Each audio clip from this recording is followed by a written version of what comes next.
natural gas to keep you comfortable and reduce your environmental impact to help protect our planet. Together, we're fueling our energy future. Atmos Energy. You can find Rouse's Market's brand of products on every aisle of their stores. These are the best quality products at the best price and compared to leading national brands that Rouse's Market sells, but at a lower cost. Most of Rouse's Market's brand is made right here at home. But Rouse's Markets travels the world, too. And they personally taste and try and guarantee everything in their brand. So, if the Rouse's Markets name is on the label, you can trust it's good. When it's hot, the last thing you want is your home's AC to quit on you. At 1 Hour Air Conditioning and Heating, our team of comfort specialists take the frustration out of the equation. From simple repairs to more complex fixes, we'll get you cool and comfortable quickly. Just call 225-752-0001 or visit onehourbr.com. Don't forget, we're always on time or you don't pay time. A factory authorized Carrier dealer. Carrier, turn to the experts. Terms and conditions may apply. Independently owned and operated, licensed in their respective state or county. Here's an important message from Top Team Roofing and Construction. They are ready with crews right now to begin emergency tarping immediately. And in the aftermath of storms, be sure to go with an insured, licensed roofer and a local, known business like Top Team. 571-1740 is the number, and they're online at BLATopTeam.com. Top Team is available to tarp immediately and assist you with the entire process. 225-571-1740. Online at BLATopTeam.com. Hey guys, this is Todd from Rebel Heating and Air. Your heating and air conditioning system requires essential cleaning and care to ensure efficient and safe operation. Call Rebel today and schedule an appointment. That's Rebel Heating and Air, 929-8944. And remember, the bitter taste of a poor installation will remain much longer than the sweet taste of that lowest price. Call us today, 929-8944. That's Rebel Heating and Air, 929-8944. Or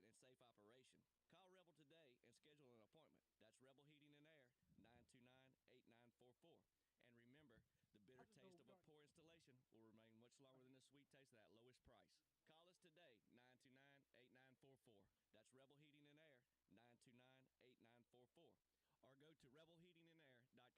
Let Sterling deliver your new Kia to you. Start shopping online. SterlingKiaLafayette.com. Sterling Kia, where we drive for excellence. Several to choose.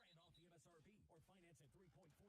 2,000 Kia Motor America bonus cash. $1,544 per month for $1,000 borrowed. Finance with Kia Motor America. WAC plus TTNL. Offer ends 9/30/24. Complimentary delivery 250 miles from dealership. Hey, Tiger fans. Get game ready at Alumni Hall. Your ultimate purple and gold shopping experience. Upgrade your tailgate gear. Shop officially licensed LSU clothing for the family. Or load up on hats, gifts, and accessories. Keep track of your purchases with our Hall Pass rewards, and you'll get $10 in rewards for every $150 spent. And LSU students, faculty, and all military receive 10% off when shopping in store. Alumni Hall, located in Perkins Row, or alumnihall.com. Where Tiger fans shop. Do you have a big business, small business, or nonprofit? Whether your business is planning its next big step or just taking its first, you can benefit from Gulf Coast Bank & Trust's knowledgeable bankers, their personal service, and business solutions. Gulf Coast Bank & Trust, member FDIC, and Eagle 98.1. Eagle 98.1 Game Day is on the air. Presented by Super Chevy, your local Super Chevy dealers. It's time to talk LSU football on the flagship home of the Tigers. Call 225-499-9898. It's Eagle 98.1 Game Day. Now, live from the Mercedes-Benz of Baton Rouge studios, here's Charles Hannegriff and Richard Dixon. Big plays, big penalties, and a big finish from LSU as the Tigers win on the road at Columbia, South Carolina by a score of 36-33. Good afternoon, everybody, and welcome into Eagle 98.1 Game Day, a special extended edition of the postgame. No, it wasn't because the game ended that way. It's because of when the game started. I'm Charles Hannegriff, along with former Tiger Richard Dixon. We are at Rouse's corner of Burbank and Lee. That one was quite something. Really. It was something. Just what it was, we'll discuss here over the next 3 hours. LSU came out flat. Into the very, very beginning of the game, we knew this was going to be an emotional deal for South Carolina. They have a raucous crowd. Gameday was there. They came out hyped, and LSU could not match their intensity early. LSU deferred, and South Carolina took the opening kickoff and went right down the field. Some poor tackling and something that would rear its ugly head. Some big plays throughout the day on that first drive put South Carolina up 7-0, just less than 3 minutes into the game. LSU would give the ball right back after a 3 and out, and then a pass interference on LSU would change field position, set South Carolina up.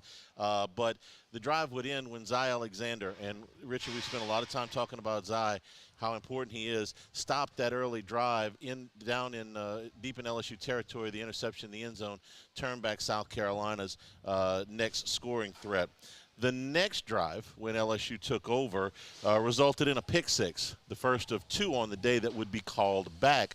This is a new rule this year. The horse collar on the quarterback negated the pick six.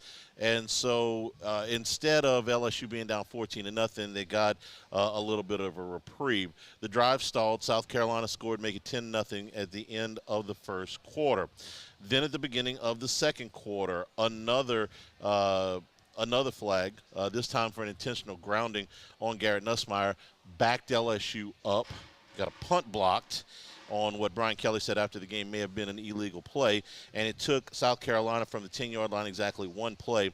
Rocket Sanders on a 10-yard touchdown run, and just a couple of minutes into the second quarter, it's 17-0 South Carolina. LSU could not be any more lethargic, any more penalty-ridden, any more lackadaisical in pretty much every phase of the game. South Carolina's got the lead. The crowd is in it. And, Rich, I don't know what you're thinking at that point. I'm thinking to myself, Tigers in trouble today. I was in a really good mood at that point. It was a good thing your kids were not in the house today. They would have learned some new words. Yeah, probably learned some new words. Probably gotten yelled at by my wife about breaking a few things in the house. Very frustrating way to start the game, and really very frustrating throughout the game. I mean, really, we're lucky to get a win here. LSU got back in it. The next drive, I thought one of the key plays of the ballgame, it may have gotten lost at the end with all of the things that happened. But LSU was playing a 3rd down and 9 from the 26-yard line of South Carolina and called a running play to Caden Durham. We're going to talk a lot about Durham today, but I thought this, Rich, was a huge, huge play in the ballgame. He busted for the touchdown. I think he really caught South Carolina flat-footed on this particular play. They were not expecting a run. It was 3rd down and 9. I don't blame them for not expecting a run. I certainly wasn't expecting a run. It was one of the better play calls of the day for Joe Sloan, and it resulted in a touchdown. It was Joe Sloan's best call. I mean, but at that point in the game, we weren't protecting the pass very well. Nussmeier was rushed. He was thrown off his back foot. The offensive line played poorly today. Straight up, we didn't pass block. We've been talking about their elite pass blockers. They're struggling in the run game. They struggled all throughout all phases of the game today. And I really think that they weren't confident in calling a pass right there. It was something they're like, hey, let's just, let's get it back in, kick a field goal. But South Carolina sold out on the pass. They're all rush lanes. I mean, I'd love to say that was a great blocked play, but SC had nobody there. They were coming up the field. We will talk about LSU's offensive line. Yeah. Don't you worry. So they got LSU back in it. The next drive ended after a Harold Perkins blitz disrupted a play with 6 minutes to go. This was probably the most aggravated I got of the entire day, the only time I raised my voice the whole day. And it wasn't at LSU. It was at the broadcast team, who I almost never get. I mean, those are my guys. I almost never get mad at them. But this drive was disrupted by a Harold Perkins blitz, okay? He didn't make the tackle, but he disrupted the play. And Herb Street and Fowler, who I love, I think are fantastic for college football, and I've watched for years, started discussing Harold Perkins. And that's when I lost my mind. Because what they said was he's so versatile, and they don't know where to play him, and it's been a real tough deal to try to find a fit for him. And, he can do so many things. Stop it, okay? Harold Perkins is a pass rusher, period, okay? 100%. Everything else he does is very ordinary, okay? I'm not saying he can't make an open field tackle, but the first play of the game, Rich, we talked about this on Friday, we talked about this on the podcast, said, why don't you like him at the start? Because he's not a good open field tackler all the time. Very first play of the game, swing pass, breaks the tackle, first down, okay? You put him out there in space. You ask him to cover. You ask him to play inside linebacker and make run fits. He gets caught up in the wash. We talked about that on the podcast. But when you make him a pass rusher, he is somebody that you have to account for. And then the broadcast team sort of made up for it because it said, it's great to have Nick Saban in these production meetings because he asked Brian Kelly, hey, why aren't you guys doing more of this? Because it's a relief to the other side when he doesn't rush the passer, when he doesn't come off the edge, or when he's not on a design blitz. He is a disruptor. I don't want to hear anything more about his all-around game. I know he can run. I get it. All right. I don't want him playing inside. I don't want him playing in space. I want him rushing the passer. Rush from the edge, rush from the star. You can rush him from the top of a tuna fish sandwich. I don't care. But he is a pass rusher, period. And he's really, really good at it. And every time they brought him today, he caused problems for South Carolina. And when they and I realize you can't rush him every single play. You got to mix it up a little bit. But him being anything other than a primary pass rusher, I'm done discussing it. It's obvious. It's what he is. It's what he is, and he's really good at it. Yeah, and like he's not making the play in these situations, but he draws so much attention. He's drawing two guys to the block. He's leaving the play you're talking about on the hit. That was number 3 that ended up getting in the backfield because he drew the extra block to Perkins. He makes the first guy miss. That's what he does. I want him in on every long down situation, passing situation. That's where he's special. If he comes up the field and they throw the ball behind him and they catch again, fine. All right. He is a pass rusher. LSU held him there. They got a field goal. They appear to be right back in the game. It lasted one play. Rocket Sanders goes 75 yards on the next drive on the first play, and it's 24-10. Rich, there were multiple plays. 3 different plays in this game went for over 66 yards on the ground against the LSU defense. It's misfits. I mean, look, I love Weeks. I don't know if it's this one, the 75 or the 66. One of them that it's like they don't trust the other guys to make the play. He's playing the outside contained guy. He's not sure what the D-line's going to do.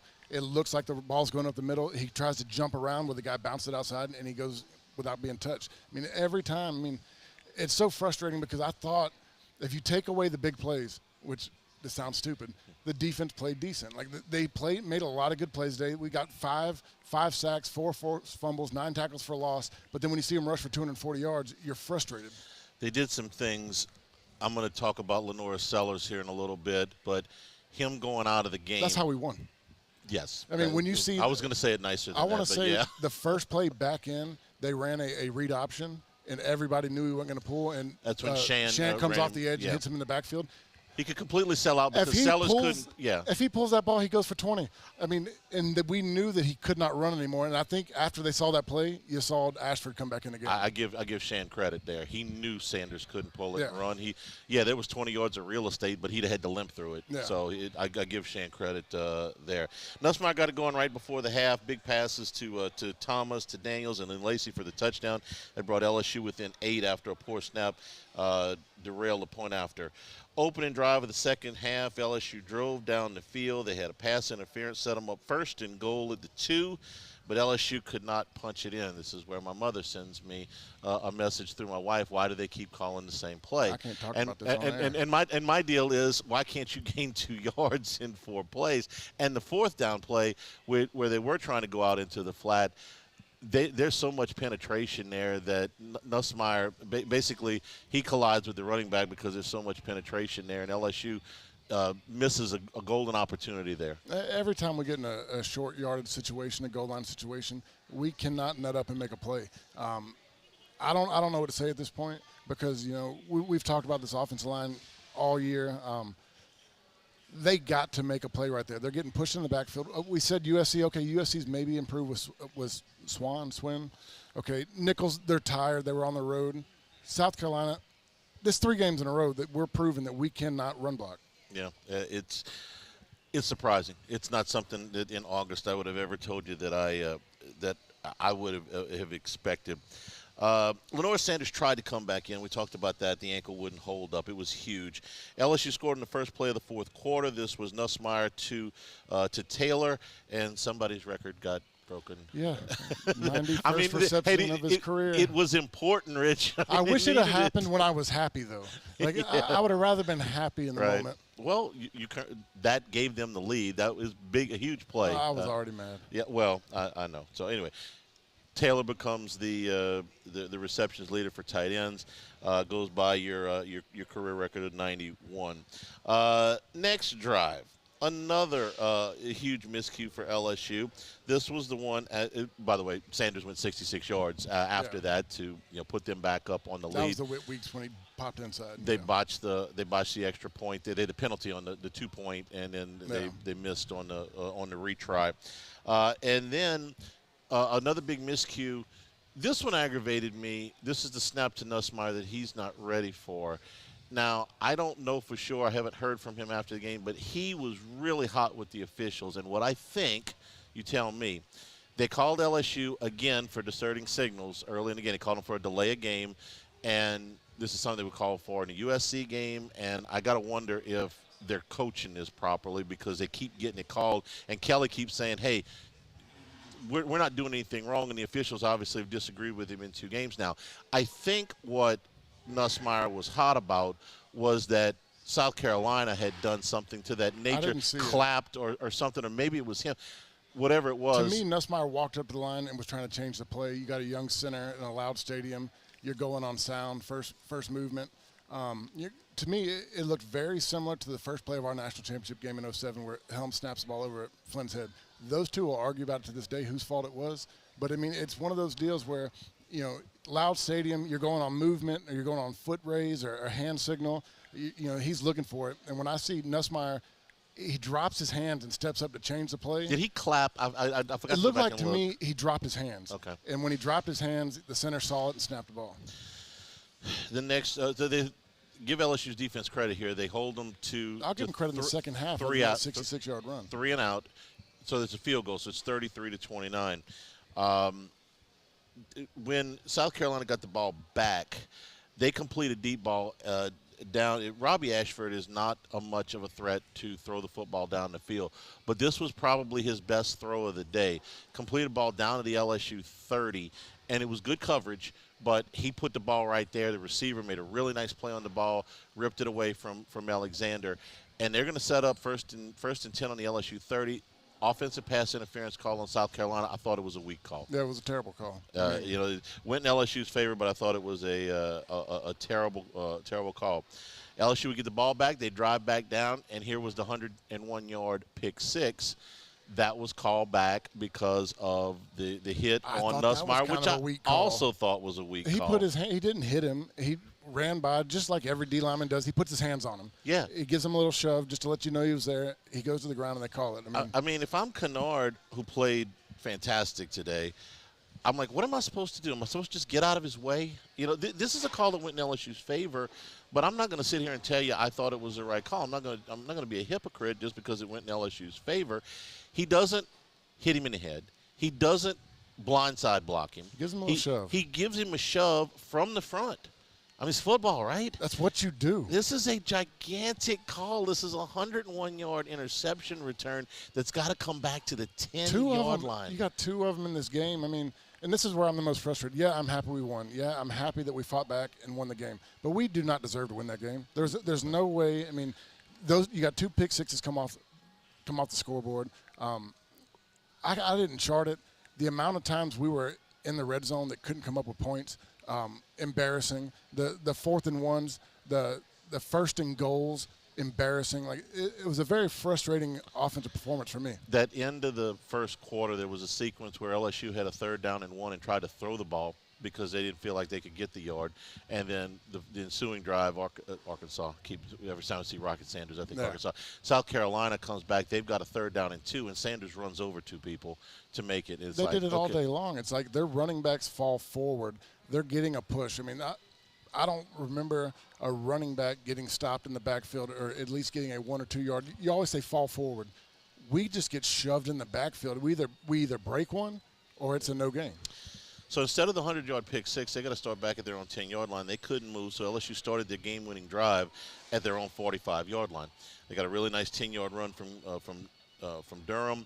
They got the long pass to Lacey. I thought they got that one right. I don't know why that was even questioned, really. Because he goes to the ground and doesn't come out. The NFL rule where you got to come up. Like that's Herb Street, the way he was wording it on the broadcast, that is an NFL terminology, completing the catch out of bounds. Once you get your feet down, you got possession, and you go to the ground, that's a ground cause. And then he put at least 1 foot down out of bounds before he went down. So now the play's over. So I thought they got that one right. Another short yardage situation. They finally converted one. Josh Williams powered into the end zone. Why do I keep?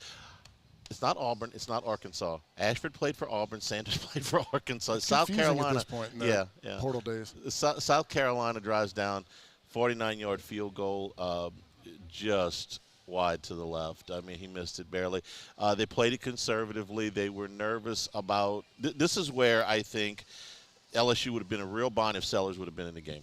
No doubt. Because they were not going to let Robbie Ashford throw the ball down the field and get it. Nothing too exotic, okay? He did have a nice play. I think it was on the second down, but they were not going to – they weren't going to risk it with him. Once they got down into plus territory, they wanted a shot for the kicker to send it into overtime, so they played it uber conservative, 49-yard field goal. Missed it by a hair. Yeah, he just does. That's another frustrating one. I mean, we talked about it. Our 2-minute situations are get off the field. They got a minute and a half less to go. Every time we come to the situation, they have a scoring opportunity. Yeah. So the good, the bad, and the ugly. Here's the good parts from the overall takeaways of the game. Caden Durham emerged today. Yeah. He very much looks like the number one back through 3 games, just with what we saw today. And it only took him 11 carries to do it. He's got an explosiveness that the other backs do not have. Slippery. He broke more tackles than I would have figured. He's not he's not a huge back. That's why I say slippery. He kind of slides through. He's a more powerful back than I expected. He moved some piles. I thought he ran with good vision, explosion. He's going to be a dude. All right? He's the guy we need to get this running game going. Yes, it will help tremendously. Harold Perkins, pass rusher. They used him like that today. Keep doing it. Stop trying to outsmart yourself with him, okay? I don't want to hear about the NFL. I don't want to hear about, his PFF grade and coverage last year. I don't want to hear about any of that. Rush the passer. Yep. You will help this team more and help yourself more if you're Perkins by rushing the passer than anything else. If they go back to anything else, I don't know what they're watching. Braden Swinson, gutsy effort today. 3 sacks? 3 sacks, and I think it was 4 total tackles for loss. LSU was able to get off the field on third down. Now, a lot of this came in the second half when Ashford was playing quarterback, but they held South Carolina to 3 out of 12 on third down. Swinson had a lot to do with that. He made some really nice plays today. We made some plays, and look, those aren't the 2 best quarterbacks we're going to see all year. I was trying to look at the stats real quick. They had – Oh, they were 11 for 20. They went 11 for 20 for 155 yards. Right. Okay, I mean, they weren't threatening us. What's frustrating for me is, I've been talking about Stamps and the corner. I didn't see P.J. Woodland play today, which I got questions about. We're not playing great trail man, and these guys are just getting easy passes through the middle of the field and scoring or getting positive yardage. So that's what the game was. They weren't going to hurt us in the passing game. Here's the next positive. Nussmeier was tough. He's never had to absorb that kind of beating in a game that he's been in that I've seen at LSU, and I would imagine he has never had to take that kind of a beating in a high school game. It's the first time it's caused him to make some bad decisions today, too. He did, but at the end he stood up and kept playing. He did, so I give him credit for that. He took a pounding today, and he was there at the end. He was delivering strong throws, still hanging in there. He missed some balls. There's no question. He missed Daniels in the back corner of the end zone. The one he threw to Pimpton in the end zone, I wanted to scream. Yeah, that one was risky. He was lucky to get away with that one. He threw back across into the middle and late. And finally, the last positive, LSU won a game. They trailed by 17 on the road in the SEC. I didn't want them to be down by 17, but they were down. They came back, and they won. So I give them credit for hanging in there, not quitting. The effort improved as the game went on. It was lousy in the first quarter, but it got better as the game went on. So those are the positives. The negatives, the fact that they started flat and dug themselves a hole when they knew. I mean, Gameday's there. That place is nuts. You talked on the Friday show about how it's a top 2 environment for road games that you played in when you were No doubt. I got chills watching the pregame. I mean, the way they get amped up for those games. I mean, those fans – they don't care. They don't give a damn how good South Carolina is. They come and make that stadium crazy. Yeah. The next negative, they got beat up front. I mean, they got whooped. Third game in a row. They got – now, Kennard's going to play on Sunday. And they probably have multiple guys that are going to play on Sunday on that defense. But Kennard for sure. I ain't ever seen Will Campbell get work like that. And now some of it was schematics. They leave him unblocked for some reason. But there were times where he just beat him. Got straight up beat. Yeah, I haven't seen Campbell get beat like that. And Jones wasn't a hell of a lot better on the other side. No. And again, sometimes it was schematic things where give South Carolina credit for whatever they were doing that had LSU a little bit discombobulated. But the plays I'm talking about are one-on-one on the edge. There were a lot of them. They're good versus you're good, and you got beat. There were a lot of them. And it's look, they're good offensive linemen, but we've talked about how dominant this offensive line was in the pass protection. And if you go back and listen to what we talked about a lot last year, we'd always say, well, how many times did Jaden Daniels save a sack? Because the way he was elusive and the way he escaped the pocket. I think he covered up a lot of things last year. And I'm not saying that they're bad, but, I mean, this was not a good showing when you've had two mediocre performances going into this game. This is where you wanted to prove that you're the offensive line you talked about. 75 yards in penalties, 2 turnovers, a blocked punt. All of those things will get you beat on a different day.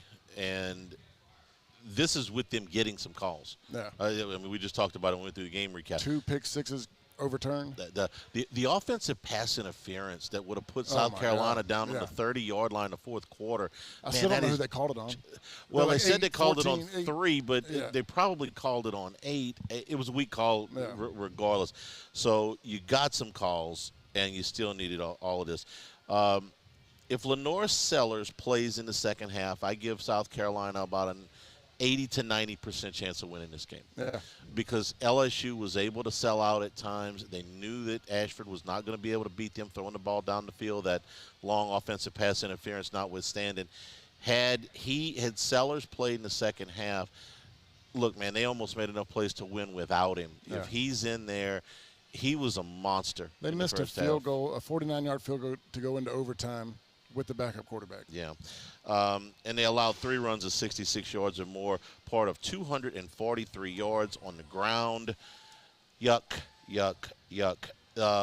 When they asked me at the end of pregame, the keys to the V, we do that or whatever, forget about, the passing game or what's going on in the secondary run. The football stopped the run. Get better at those 2 things, because right now I'm not overly confident in their ability to stop the run at all, and I'm only slightly more confident in their ability to run the ball, and that's mostly because of Durham, not necessarily because of what is happening up front. So, said this a week ago, the run stats are too distorted. This is a bad way to try to make a football living when you're putting so much on the quarterback. They got there today. Give them credit for sticking it out there and coming back and winning. But, that was not pretty. You can't run the ball like that. And, I'm not trying to take away from the receiver. We don't have Malik Neighbors, Brian Thomas Jr., Jamar Chase, Justin Jefferson. We are very average at receiver at this point. And when you watch this game, go back and watch the Nichols game. We talked about it on the podcast. We're not winning our one-on-ones. And when you have no run game and you're trying to rely on the intermediate passing game, it becomes really tough. We're here at Rouse's, your game day headquarters. Hey, look, next 2 weeks, LSU home games. Come by and get all your tailgating supplies here at Rouse's. Over here on the left where we're set up, you got the deli section, a huge selection of wine and your spirits, your beer. Over on the other side, huge selection of meats and all of your tailgating supplies, all of your chips, all of your party favors. Get them here at Rouse's. A very, very short drive over on to campus. 499-9898 is the number. That's the LeBear's hotline. From Rouse's, this is Eagle 98.1 Game Day.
can you let me know when we're not doing the, what you say, the callers?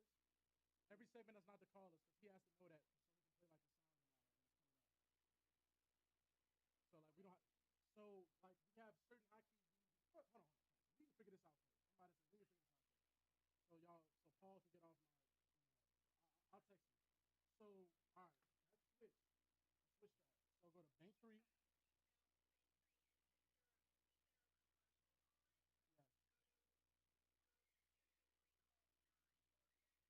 So bank three, we call nine.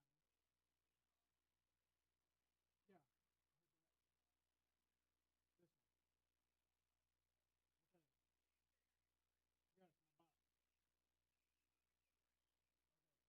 Yes, my box. Okay. I have no clue which one is the right one.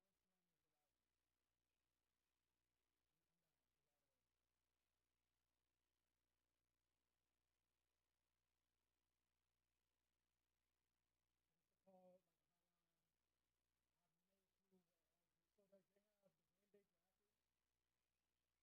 I have no clue what all these. So like they have the Gameday graphics. Yeah, like that Chevy. Oh, so let me ask you. Oh, this one. No. Yes, this one. Okay. Oh, this one. No, no, no, I found it. Just a minute. Just a minute. Listen, I want to try to put this right now. So frame buffer three. So can I get it right? Yeah, yeah. Okay, so you said all, and so I'll start putting people in it, and then so there, it's right there. Yeah, after each beep, it'll say start. All right.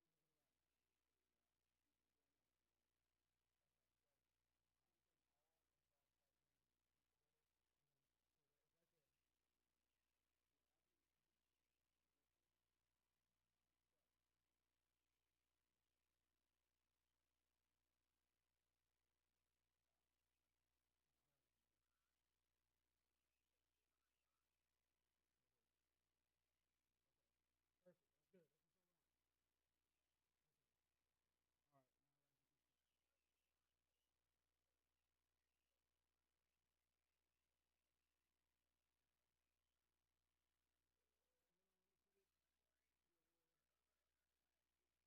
Eagle 98.1.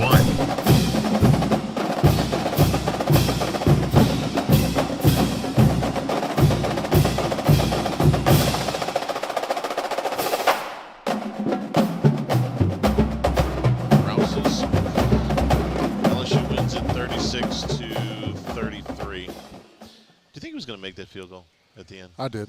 You did? At that point, everything's going wrong. Well, and I kind of felt the opposite. I'm like, they've caught every break in the world today. They're probably going to catch 49 yards is no gimme for a college kicker.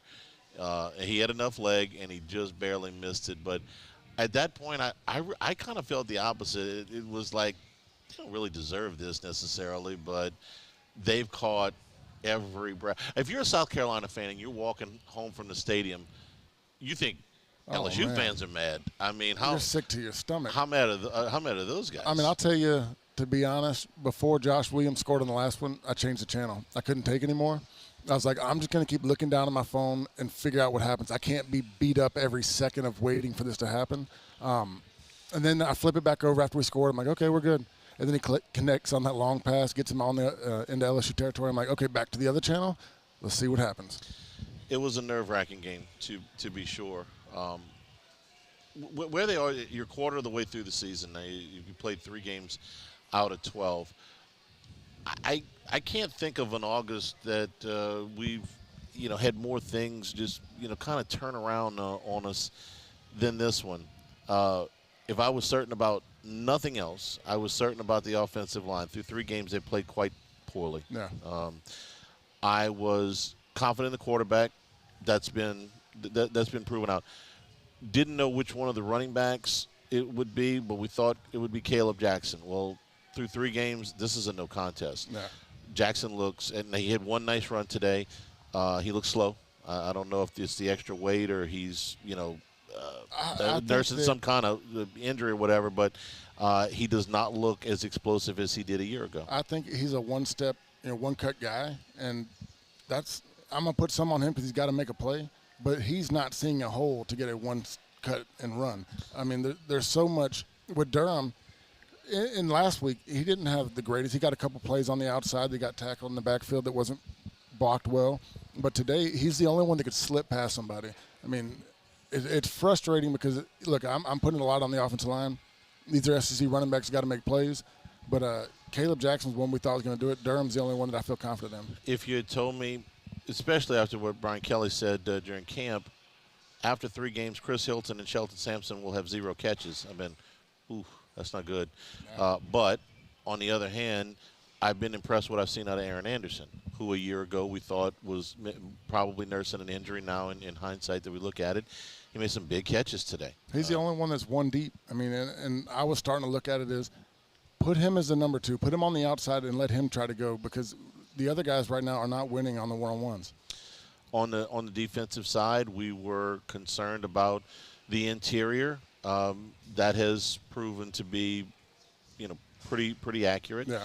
There's been way too many gash plays that they've given up. They get beat, one-on-one. And, you talk about best defensive tackles, and like what Brian Kelly said, and we've talked about it before, is they're not going to record stats, but they're going to eat up blockers. And they're not having to use 2-on-1 right here. Guys are getting to our linebackers, which makes our linebacker play harder.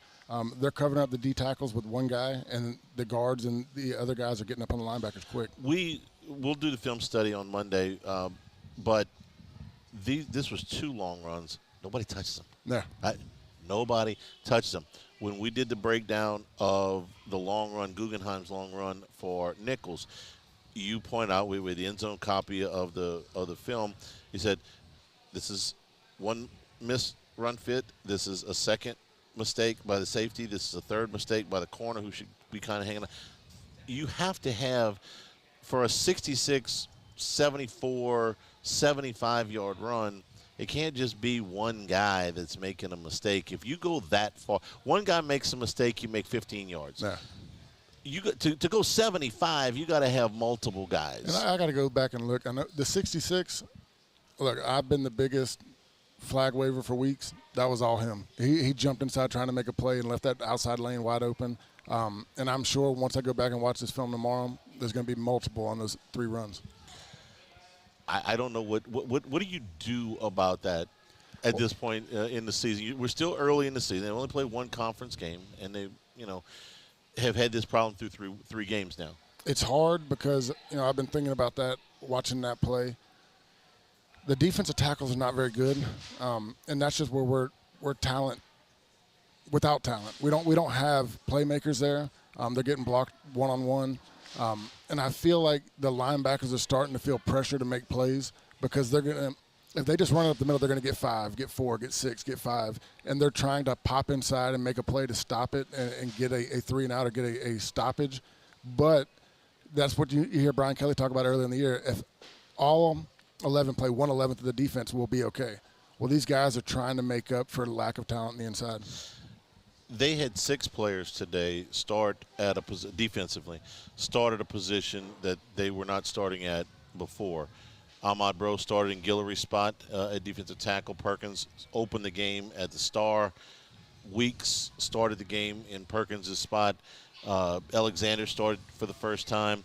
Sage Ryan started in Jordan Allen's spot. And Deshaun Spears got the start today, the freshman out of Denham Springs. So it's not like they haven't tried different stuff here. And once you brought that, on Sellers' run, was it 75? He broke for it. Sellers was yes, that was a 75. We're selling out, and we blitzed on that play. Weeks blitzed the gap. Bro got washed, wide open hole. I mean, Bro's got when we talk about guys are worried about putting face to face and just trying to push somebody back for pointless yards, it looks good. But you got to get your hands in and your head out to figure out where the ball's going. Bro gets his head dug into him. He's pushing him back, but he just seals him.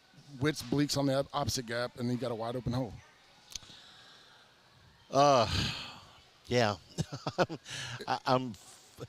This was a South Carolina team. This is the really upsetting thing. They needed 2 turnovers deep in their own territory, deep in Old Dominion territory, to score the 23 points that they got.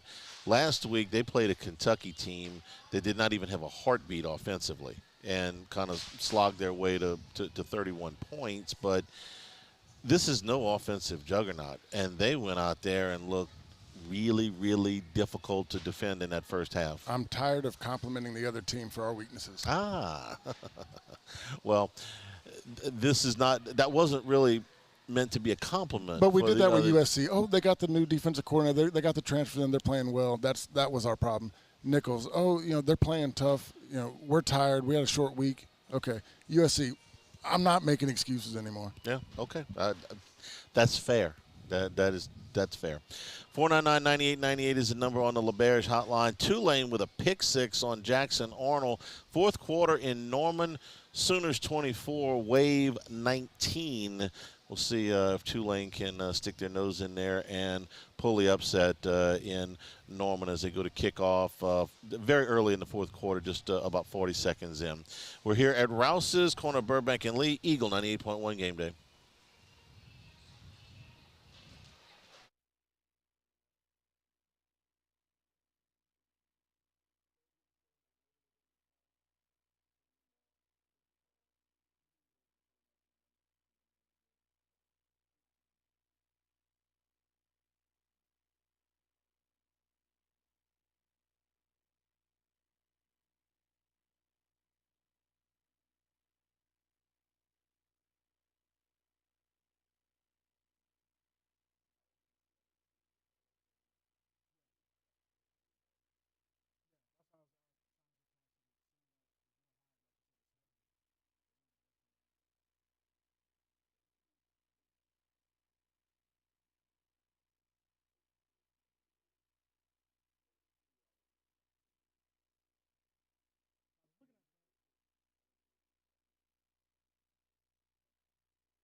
98.1. Game day from Rouse's. 499-9898 is the number to call, the LaBerge hotline. Robbie is in Prairieville. Robbie, welcome into the show.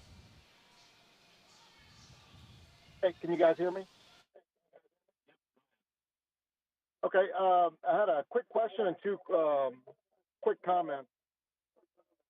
The first question is, and maybe this kind of in Richard's wheelhouse, the bad snap, Nuss looked like he was emphatic that there was mock signals from South Carolina. If you could just talk about the cadence in that situation. And then the two quick comments, I like the power T on the goal line. I think the play action was there. We just didn't execute. And then the last thing is this? What do you think is this the best defense we're going to see the rest of the schedule? Is there a better defense we're going to see the rest of the schedule? Thanks a lot. Go Tide. I can answer the last one. I watched Alabama and Wisconsin today. That's a better overall defense. Now, I'm not sure you're going to see anybody that's significantly better than Kennard, okay, as far as one player. And that defensive front is really good. But if I had to say Alabama's defense is better, we're going to watch Ole Miss here against Wake Forest in about a half an hour, but I'm pretty sure their defense is better. I don't know about Oklahoma. Tulane's got the ball back and a chance to take the lead here in a game they trailed 21-0. Tulane's pretty good. We watched Kansas State last night really dominate that game against Arizona, and Tulane really should have beat them. So that stands up. And they did trail in this game 21-0, but it's 24-19. So that's pretty. So I don't know about Oklahoma. Alabama overall is better. Alabama for sure. Kennard's he might be your best single pass rusher that you go against. But when you go back to the snap with Nussmeier, and I rewinded that play twice. I couldn't see anything that the defensive line did, and I don't know if they said anything. But I know what happens in those situations, and I've been a part of them before. That you're going on either first movement, you're waving your hand, you're picking your foot up, or you're barking. You're making a loud noise going off first sound. And it looked to me that Nussmeier went to change the play or make a check, and he kind of dropped his hands in that. That's why I want to say it was a hand signal. He dropped his hands right as the guy snapped it. It looked to me it was a miscommunication between the two, but I can't say what happened on the field. If they said something, there's no way to tell off the television copy. I did want to go back and look and see if anybody clapped. I rewinded. I didn't see anything. Didn't see it. Okay. The power T. The biggest surprise with that was Gabe Relaford was back there. I'm not sure why, but he was back there. Because we got nobody else that can get a push. We're trying something. Look, I didn't like it. I don't like that formation because, to me, you ran it twice, it didn't work, then you run the play action off of it, and your O-line gets smashed in the backfield and throws the whole play off. So, to me, it was an unsuccessful attempt. 499-9898 is the number. Ruff is in Baton Rouge. Ruff, welcome into the show.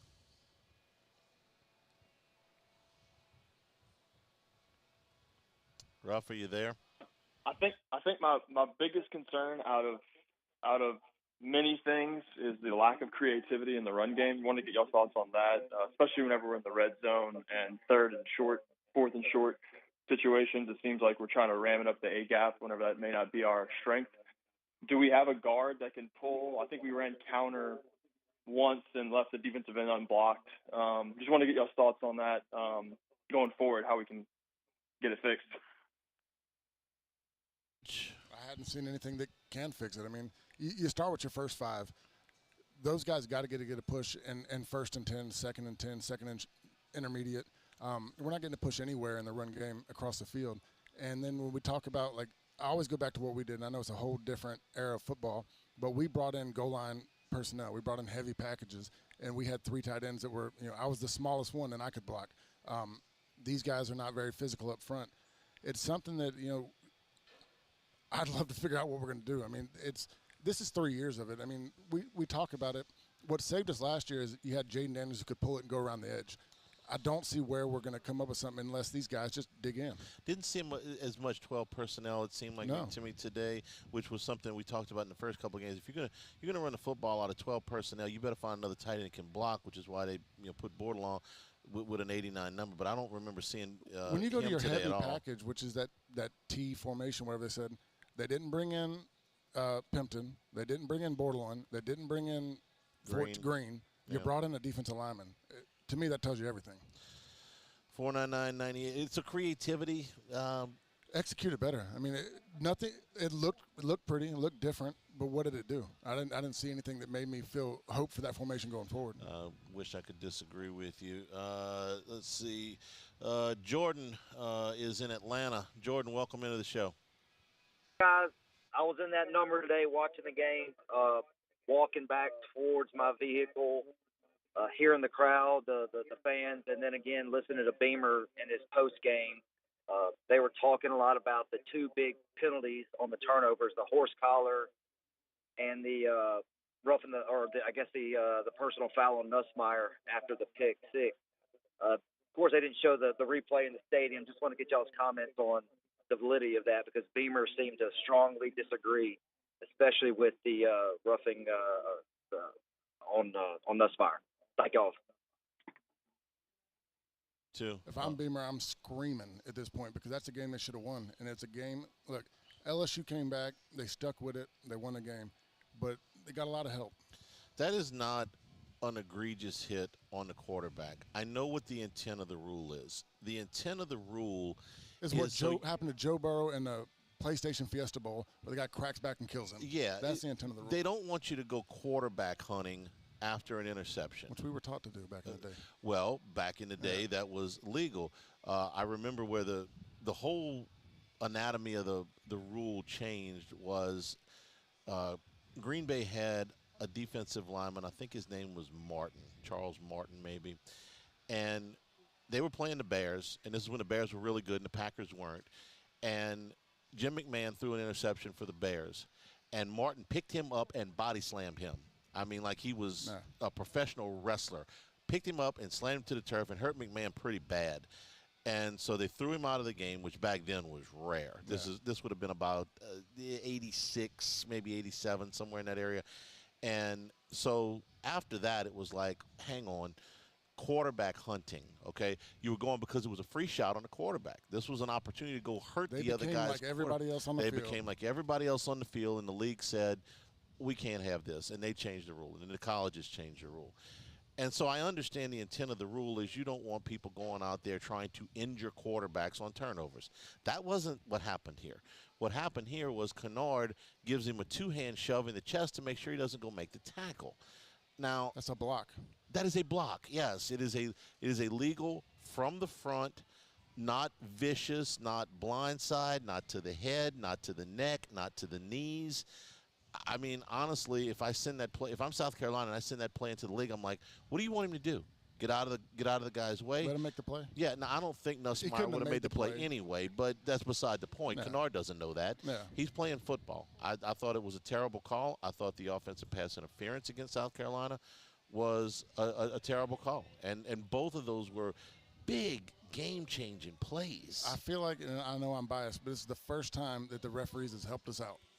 Well, LSU's been on the wrong end of a lot of these, but every call, went assuming that South Carolina didn't do anything against the rule on the snap, where it hits Nussmeier in the chest because he's not ready for it. Assuming they didn't do that, I want to ask you this question: this delay a game, this deserting signals, this is multiple times LSU has been called for this now.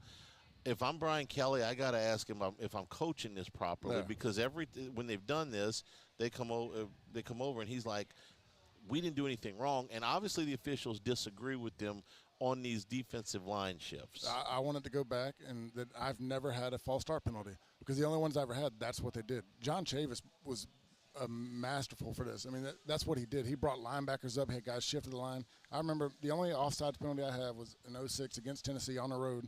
And I'm in a 3rd and long, pass protection, the whole line shifts, and I jump back ready to get ready. I mean, because you're waiting on first movement. You can't hear anything. You're seeing the ball at the corner of your eye.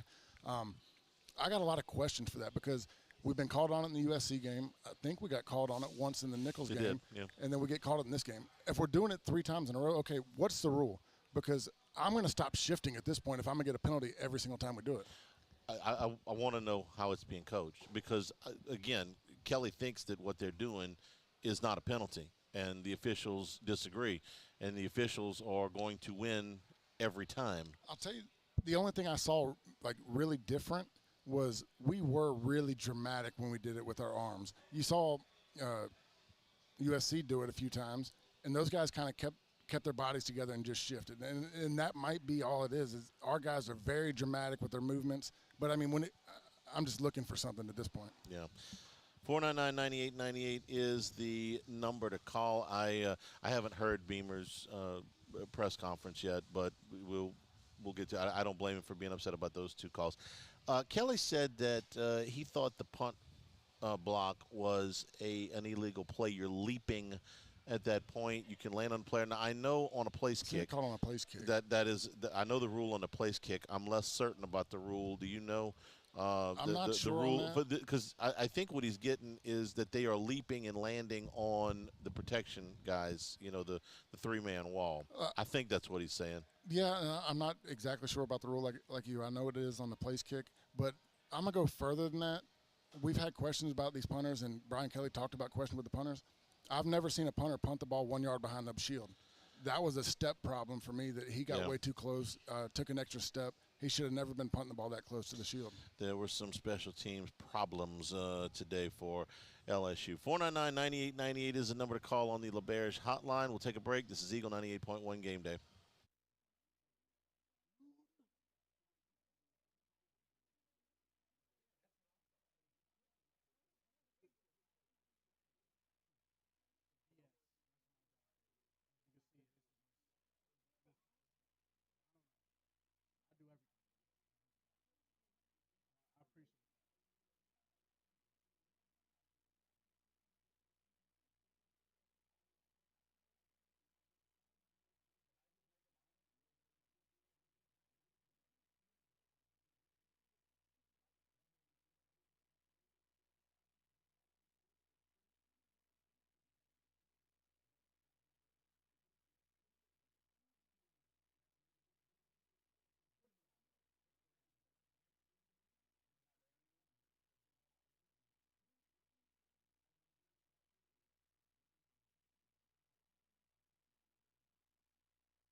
It's now, I don't know what's working at this point because we getting the name like we're just all them numbers were coming in, bro. It was like hell on earth. Write that down, type that in, text the Hanny, put it up, do this. So I'm trying to get this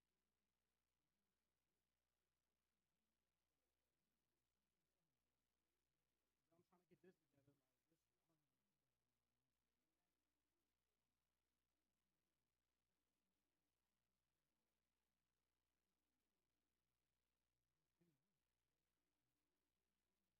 Paul, help. How can I get it?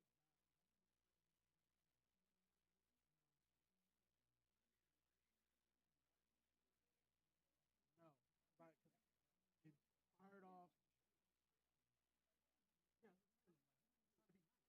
I'm being nice. I don't even know what to say right now.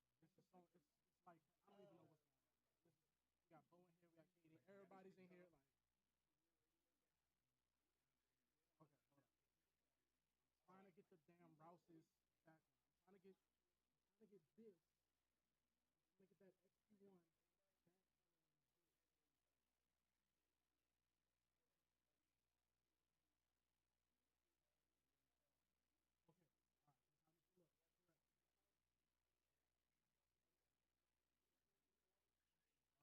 I stop putting discounts on commercials on the sideline? went to like the wide shot of the studio. Like it went back to like if the top camera up there was getting like the wide shot of the studio. So I'm like, so I just put that on. I'm just trying to figure out why is it not doing that. And it keeps firing up.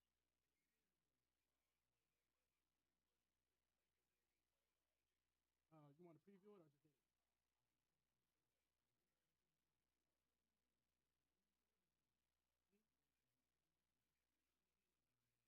Oh.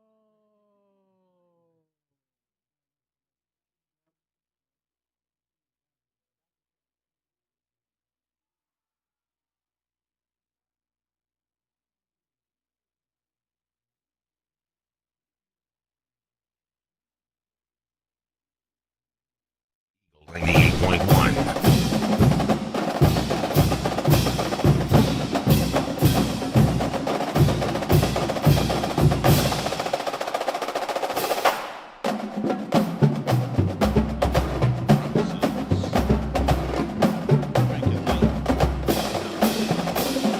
Tailgating in the next couple of weeks for UCLA or for South Alabama. We scored 87 points, by the way, in that game on Thursday night against Northwestern. That's nice. You know who the coach is over there, right? No.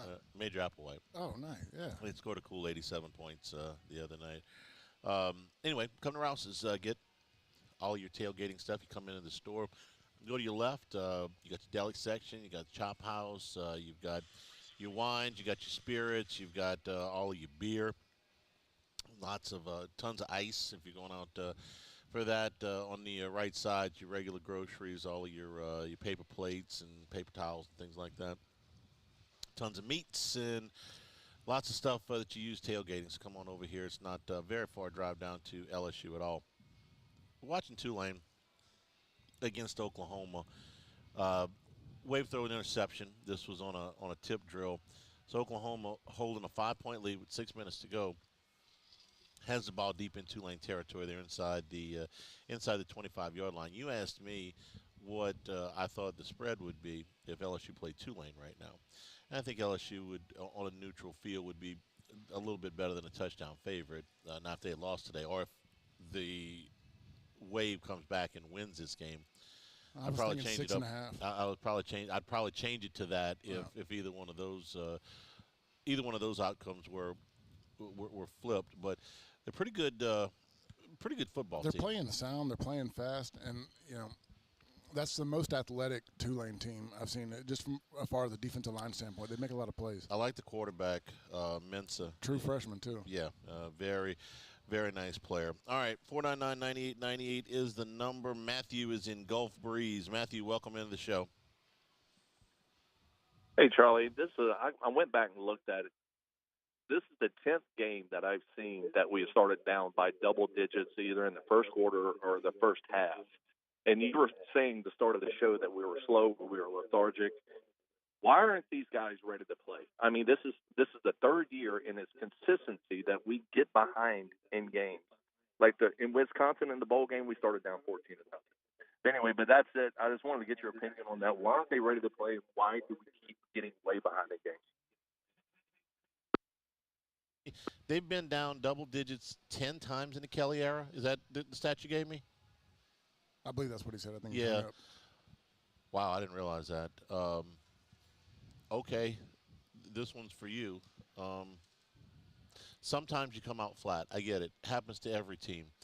Doesn't need to happen this often. No, I mean, okay, so we talk about in the Kelly area. We haven't had a good defense in the Kelly era. We've relied on Jaden Daniels for 2 years to make plays. It's tough because, you always – your first drive, to me, should be your most successful. I mean, it's your top 10 you've planned on. Those you know what you're running. plays, the scripted plays. You know what you're going to do. You know the looks that they're going to have, and you're going to check into the right play. Once they start making adjustments, I get it. But, no, it's frustrating for me. Trust me. I got a lot of people that are I've been back in Kelly for a while, and I got a lot of people that are throwing a fit about it, but it is something very frustrating. 2 games stick out to me where they were ready to play and put together a great drive to open the game. Came up empty. Florida State game last year, USC game this year. Yeah. They come all the way down. They got first and goal. Last year it was from, I believe they were on the 1. This year they end up with a 3 goal to go from the 3. They don't get points on either one of those drives. We could debate all day about whether or not they should have gone for it or kicked the field goal, whatever. But those are two that jump out at me like, hey, they were ready to play. And I'm going for it on the opening drive every time. I mean, especially when you get down there. I didn't have a huge problem with them going for it. But those are big momentum swings where you come out, you execute, you move the ball down the field. You took advantage of some mismatches in the USC game. You get down there, taking half the first quarter clock off, and nothing. Yeah, that's demoralizing. From an offensive line, a receiver, a running back, a standpoint, a field goal's a failure too. I mean, we went down there, we drove the field, we got in the goal. I mean, we got inside the 5, we're scoring. I mean, that's what you feel, and if you don't score, it's a failure. And I get if you're into the game, you got to get a couple points, take the lead. But, yeah, to me, the most frustrating thing and where I get the maddest is everything in the Kelly area, short yardage. Well, okay, we differ on this. Why do you think a field goal is a failure at that point? I mean, I realize you don't make the touchdown, okay? Yeah. But I sure like to have those 3 points at the end of the game. No doubt. And I see a lot of coaches. Look, I'm in the minority now that says, sometimes just kick the doggone field goal. Because a lot of these games come down to one score, and I'd sure like to have those 3 points. It's almost like there are some coaches that feel like a field goal is 0. So you tell me why a field goal's a complete failure. I'm saying from a player standpoint, it feels like a failure. Okay, I'll buy that. Because, I mean, to me, it's a grand scheme effect, okay? We are executing. We're getting down the field. We're making plays. We get inside, the 10-yard line. It's a goal-to-go situation. Finish the freaking play. Finish the drive. It's all about finishing. We want to finish what we started. And you watch every game when it's even from the 30-yard line out and it's a 4th and short. What are the offensive players doing? They're pointing to the coach saying, go for it, because they feel the momentum. They want to make the play. And look, outside that, you kick the field goal. But inside the 5-yard line, that's a man-up situation. Who's tougher? Who's stronger? Who's going to get it done? The other guys. Seems like it. That's what's happened. Recently, it's been the other guys. 499-9898, the LeBarish hotline. Jules is in Abbeville. Jules, welcome into the show.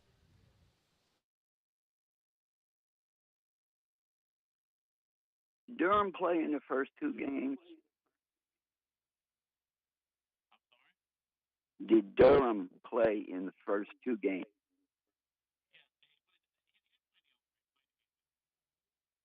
Well, they need to play him more. I don't know why they continue to play this zone defense. They're not effective at it.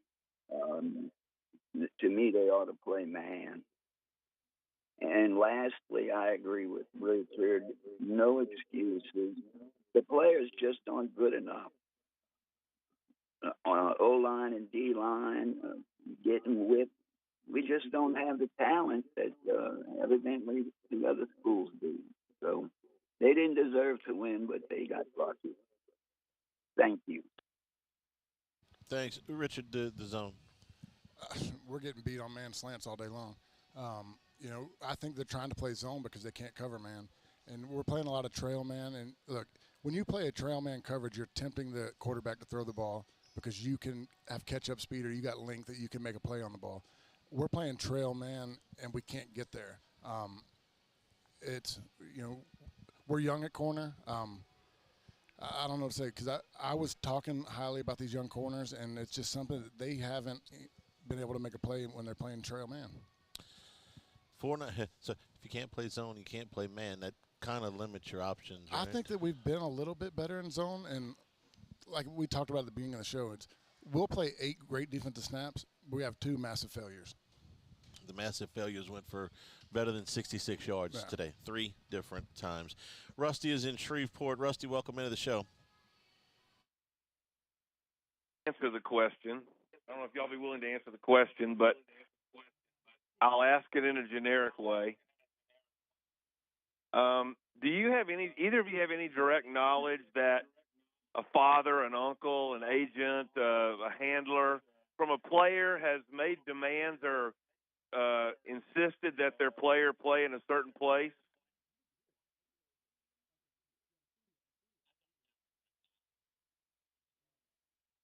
that is something that is happening throughout college football. I don't know anything direct with LSU. I was at my high school game last night. There's a big recruit on the field, and there was the first time I've ever had a conversation with a handler. There was a handler on the sideline talking to me about. What does a handler look like? Do they look like regular people, or do they, I can't. Looks like a guy that's trying to find a way to make some money. Yeah. But he was saying that he's talking to coaches about where he should play and what he should do, and he kind of made similar comments like that. But you say what you say in recruit. We told Russell Shepard he was going to be a quarterback. Right. You say what you say to get the guy. Now, this day and age, I have no clue when it comes down to money. You got a guy saying, look, I'll go to Alabama or I'll go to Ole Miss or I'll go somewhere else if you don't play me here. Possibly. It used to be that once you got the kid on campus, you had the advantage because transferring out was a problem. Transferring out cost you a year. There was there was something to dissuade you from doing that. You're going a year without football. There was a consequence to it. I remember when they recruited Mark Roman, who was a terrific player out of New Iberia and played in the NFL for a long time. He was a very good player here, and he wanted to play running back. And so Jerry DiNardo, his signing went well past signing day. I want to say almost a week past signing day. And there were two kids from down there. The other one was a lineman who ended up going to Arkansas because he wanted to run track. He wanted to throw a shot put. And DiNardo wouldn't let him run track, so he went to Arkansas. I think his name was Clavel. Anyway, Roman gets here, and I go to the first practice. This is what they were doing 2-a-days. And Roman goes with the running backs because it took him a week. Yes, we're going to give you an opportunity to play running back. So the first day of the first practice, they're in shorts, basically, and helmets, and there's Mark Roman with Kevin Falk and Rondell Mealy and all those guys. And in the afternoon practice, he was at safety. And every practice for the rest of his career, he was at safety. And when he went to the NFL, and I want to say Roman played 7, 8, 9 years in the NFL, he was a safety because they knew he was a safety. We've told the Marcus Spears story before that he wanted to play tight end, and Saban had to, talk him out of that. The difference is that once those kids got to campus in those years, they were kind of stuck unless they wanted – you had to really be – you were willing to sit out a year. PO'd to sit out a whole year. Now, if you don't do it, out the door. And I don't mean at the end of the year. That's out the door now. Today. Like, I'm leaving right now. I'm going to get my stuff out of my locker, and I'm down the road. So what do you do? Jimmy asked a good question the other day when we were talking about Perkins. And I don't know that Perkins has demanded that he play a certain place or whatever. But I do know where he's best. And I said, why wouldn't they do that? And he said, well, if he demands to play inside, is your choice play him inside or have him play in for Texas A&M or somebody else, And I understand. Look, this is not easy. The coaching in the current landscape, it's not the. You are literally recruiting kids every single day. It's almost like you're a basketball coach again. You're relying on a guy for today. You've been you've been out there, obviously, so you know exactly what I'm talking about. The first day of practice used to be, it was almost, I called it, this is just me, I called it coach's revenge. This was I had to kiss you behind for 4 years to get you to come here. Now I'm going to get up into you, and I'm going to give you the business a little bit. You've been de-recruited. We called it de-recruitment. De-recruiting. Yeah. Everybody get there, and, the de-recruitment guy for us was Tommy Moffitt. Mm-hmm. He would get all the freshmen in the locker room, sit there and go, I don't give up what star you were. Right. You're a nobody. Yeah. Earn it here. You can't do that anymore. No. You can't do it anymore. They're down the road. 499-98. But to answer your question, I don't have direct knowledge of a conversation that's been had by any player on here. But we do believe that those conversations go on throughout college football. No doubt. Yes. 499-9898 is the number to call. We'll take a break. We're here at Rouse's Eagle 98.1 Game Day.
hell is going on with the damn commercials? Why is this not?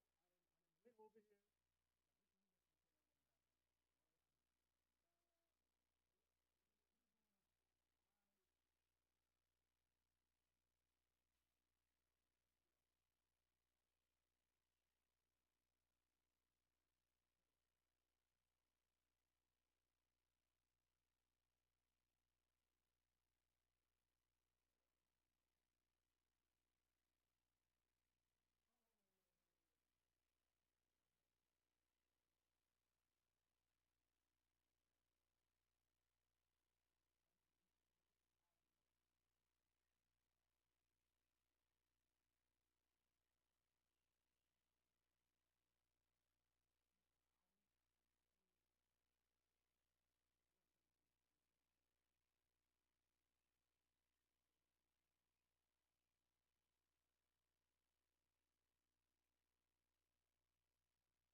You just watch me hook it up. Exactly. That's what I'm saying. Look, now I got this BS. Where it's like the top of the studio from Paul.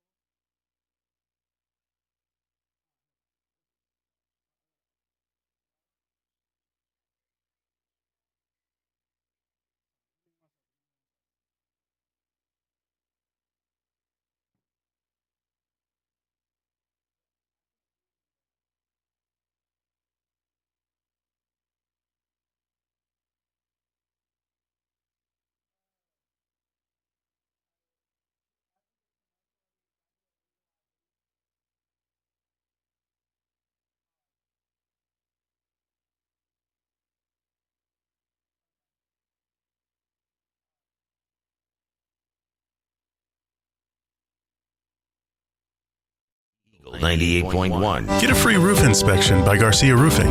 GarciaDidMyRoof.com. WDGL and HD1 Baton Rouge.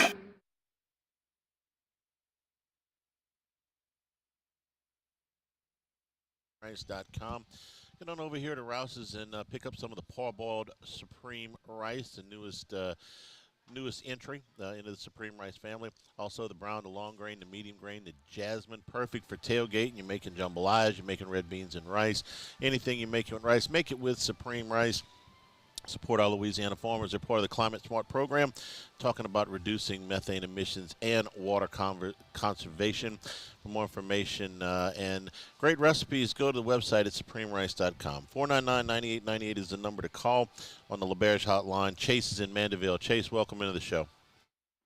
Hey, Charlie. Thanks for taking the call. Look, just one comment really is I blame Brian Kelly solely for the special teams problem, because he has yet to hire a true special teams coordinator.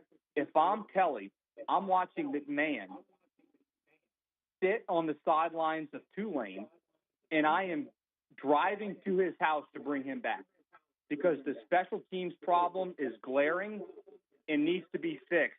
Second thing, the tackling. I would love it if, Richard, if you didn't mind commenting on tackling in practice and how it translates to the game. Let me take the special teams thing first. Your comment is completely fair. They've had breakdowns in literally every phase of the special teams, be it, and it wasn't necessarily, their fault. They had to kick off from the 20-yard line, but they allowed a long return in week number one. You had a punt block today. You had a missed snap. Some of your coverage at times. Now the kickoff has become not a problem now. Kick it out the back of the end because zone. you got a guy who can kick it out of the back of the end zone on demand, and the return game is better solely because of Xavier Thomas, in my opinion. And he takes a few too many chances back there, but I will take that in the interest of somebody who is trying to make a play, who has ball skills. Now you got to have the ball skills. See, if you're trying to make plays and you're turning the ball over. He's trying to make plays, and it's not like it's being blocked very well. No. He's just trying to make a play. Yeah, and he will. He had a nice return against Nichols last week. I think the special teams criticism is fair. Greg McMahon was still living in Baton Rouge.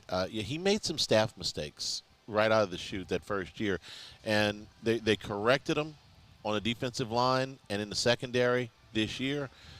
But he hadn't corrected that special team. So I think it's a completely fair comment. Yeah. Now, you can talk about tackling. The tackling, I don't know if I'm going to tell you what you want to hear. It's a day and age in football where they're not I know what you're going to tell me. I know what you're going to tell me. me. They're not going hard. I mean, when we played, we started, the end of July, August 1st, ones-on-ones, full pads, two-a-day practices with full go. And, we did it all camp long. And did it have its downfalls? Yeah, guys got hurt, guys got beat up. But you got the experience in, because when you go 7 months out the year without hitting somebody full speed, it is an adjustment. And it's been my biggest complaint with how this game has started to go. They took away 2-a-days. Colleges don't get 2-a-days anymore. They only have so many limited padded practices they can have throughout the camp. They're dumbing it down to the point to where unless you're tackling on dummies and circle deals, I don't know where to get better, because we did it through repetition. I thought the big cat drill was stupid. Okay, I'll be honest with you, that they used to do, because it was not working on any technique. It wasn't a situation that you would ever really have for most of these guys. Now, if it was linemen, okay, but running backs and defensive backs just beating each other up in a ring never made any sense to me. And Miles did it for a while. That was after me. He started that was after you. Okay, but it started practice with physicality. Yes, I never. I understood later. I'm like, this drill is not improving anybody's technique on anything. But of all the things I called Les Miles teams, okay, conservative or prehistoric offensive schemes, I said, never once do I remember calling them soft. No, never. I mean, they were physical. This team is soft. No, I'm sorry, they are. And I'm trying to figure. Yeah, all 3 years we've been soft. Soft on defense, soft on the front play. I'm trying to not make an excuse for it, but they just don't do it anymore. And I'm seeing other schools. You watch them; they have tackling struggles early on. LSU is not the only school struggling with tackling. And I think a lot of it has to do with targeting. Guys are scared to put their head in there.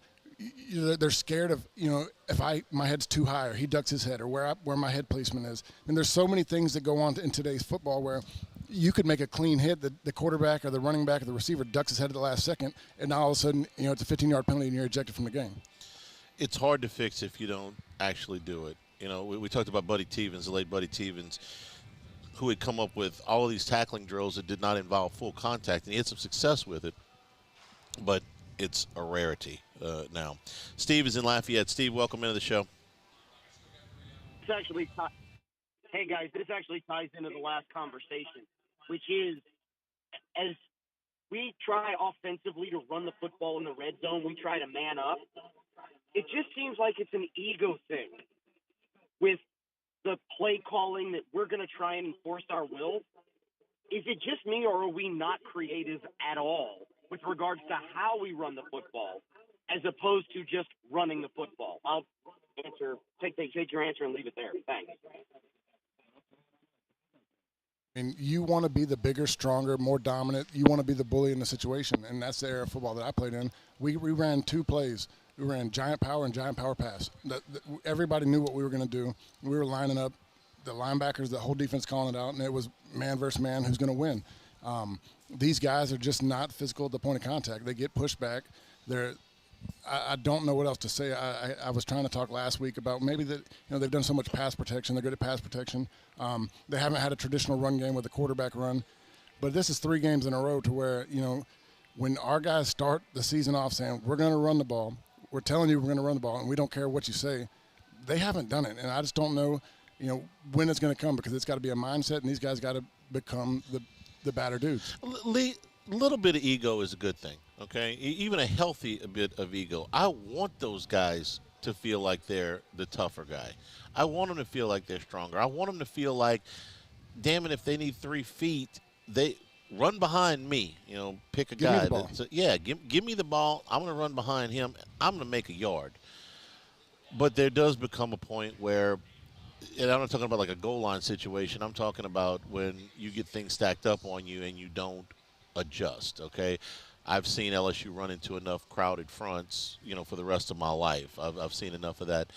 But there is a certain amount of physicality that you've got to have in this game, and they just don't have it. I get the creativity, but you have to be dominant at one thing to be creative off of that play. Let's take the goal line, okay? When they got the pass interference, they got first and goal at the 2. And they did run, I think, at least one of those plays out of the tee. They ran three. They ran 2 run plays and a pass play. Well, the pass play got blown up. That was on 4th down. Because they can't freaking get a push. Yes. I mean, you ran the run So even play. if you're trying to run a pass, you can't get a push. They got shoved into the backfield and threw Nussmeier off. You have to do one thing good to be able to create off of it. Steven is in Galveston. Steven, welcome into the show. Hey, thank you for taking my call. I can't be the only one that's noticed. Caden Durham reminded me a lot of Clyde Edwards-Helaire out there, and it's both heartening and disheartening to me to know that this is really the first time we've really seen substantial action from him. And I make quite a few million less than Brian Kelly, but I'm wondering, after all the rushing struggles we've had the first 2 games, where did this come from? Was it showing up in practice? Like, I'm all for it. I'm a huge fan, but it's 4 yards. Got blown up on every carry. And yeah, we didn't come into the post game going, wow, look at this guy, because he had nowhere to go. I mean, even the best backs got to have a little bit of help. Yeah. And he didn't play in the first game against USC. They didn't run the ball very well in that game, but until John Emery came in. You're coming into USC with Josh Williams, John Emery, Caleb Jackson, guys that you're all hyped up. You got a true freshman. So, yeah, I don't blame not seeing him in the first game. The second game, he got in there a couple of times, and he had a misread on a run to where he didn't hit the hole, tried to bounce it outside and got tackled for loss. And there was a couple other times that, he had nowhere to run. But today, he made the plays. I mean, I don't know. Brian Kelly said in the postgame with Gordy that they went into that running back room like, hey, y'all got to make plays too. There's not going to be a wide open hole every time. You're on scholarship, go make a play. And that's what, Caden Durham made the plays today that we hadn't seen. He runs. He's fast, okay? He's a track guy, too. That explosion is something that they have missed. His ability to break a tackle. I was about to say, his speed's not what was he's fast. That's not what made the runs tonight. No, you're correct. He was very slippery. He ran with his shoulder pads low. Didn't get tackled by one guy. He was a guy that fought for every yard. And, because everybody talks about Caden like he's a speed guy. Get him outside. He ran powerful tonight. And I'm not going to get on him too much about a freshman. I've seen other backs.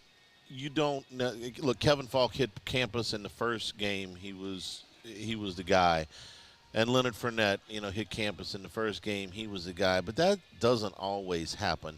In fact, it's way more. Let him get in there and get moving a little bit. Justin Vincent is one of my favorite examples. Leonard Fournette wasn't right away. You had Terrence McGee. Right, but he came on really quick. He did. I'm okay with him giving Durham a game and a half to get his feet wet. Justin Vincent's my favorite example because when they played Georgia at the beginning of his freshman year, 2003, that fantastic day game that they won on the pass to Skylar Green, Vincent didn't play.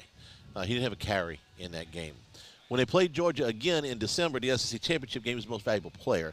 So I'm willing to, give him a little bit of room. I don't expect him to be Walter Payton from, the day he hits campus. So I'm okay with what they've done with him, especially because they had Emery, in the first game. After 3 games, you changing your early season prediction of Josh Williams leading in carry and Jackson leading in yards? Yeah, those are kaput. Those are like betting a total under in the first quarter, and the score is 21-21. That's over. I know. I lost that one. 499-9898 is the number to call live from Rouse's Eagle 98.1 Game Day. It's no secret. The best oysters in Baton Rouge are at Jolie Pearl Oyster Bar. Enjoy mouth-watering South Louisiana flavor and oysters from all over the country. And don't forget our nightly drink specials.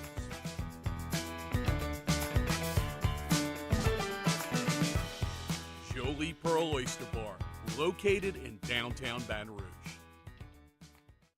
Gulf Coast Office Products is a nationally recognized Savin office equipment dealer based right here in Louisiana. Over 100 employees strong, Gulf Coast has the boots on the ground to support all vertical markets from education, engineering, legal, and finance. With the latest in office technology from desktop to production segment units, Gulf Coast and Savin have the perfect fit for you. Call 225-756-2644.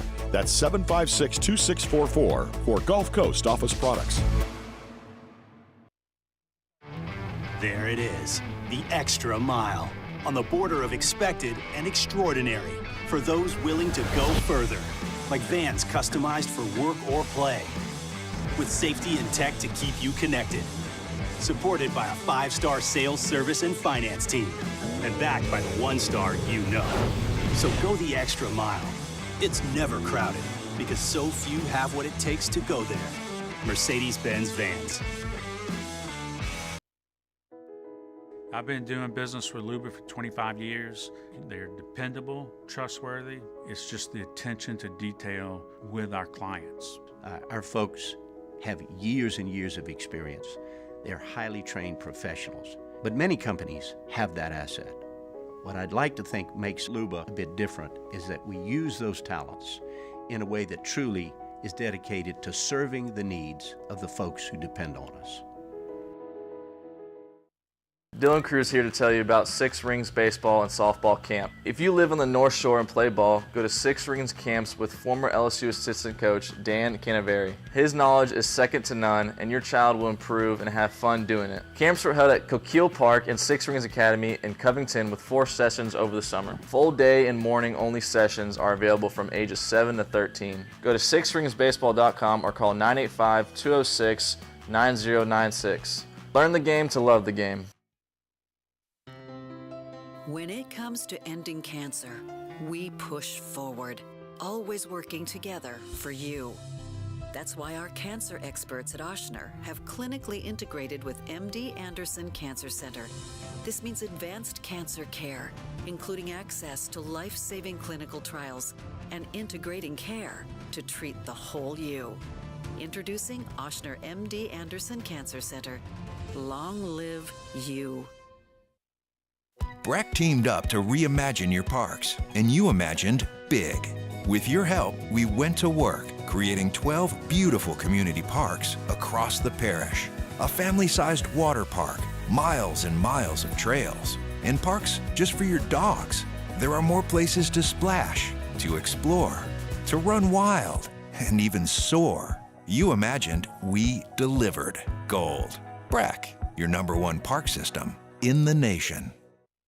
Electricity is all around us, and our families depend on it.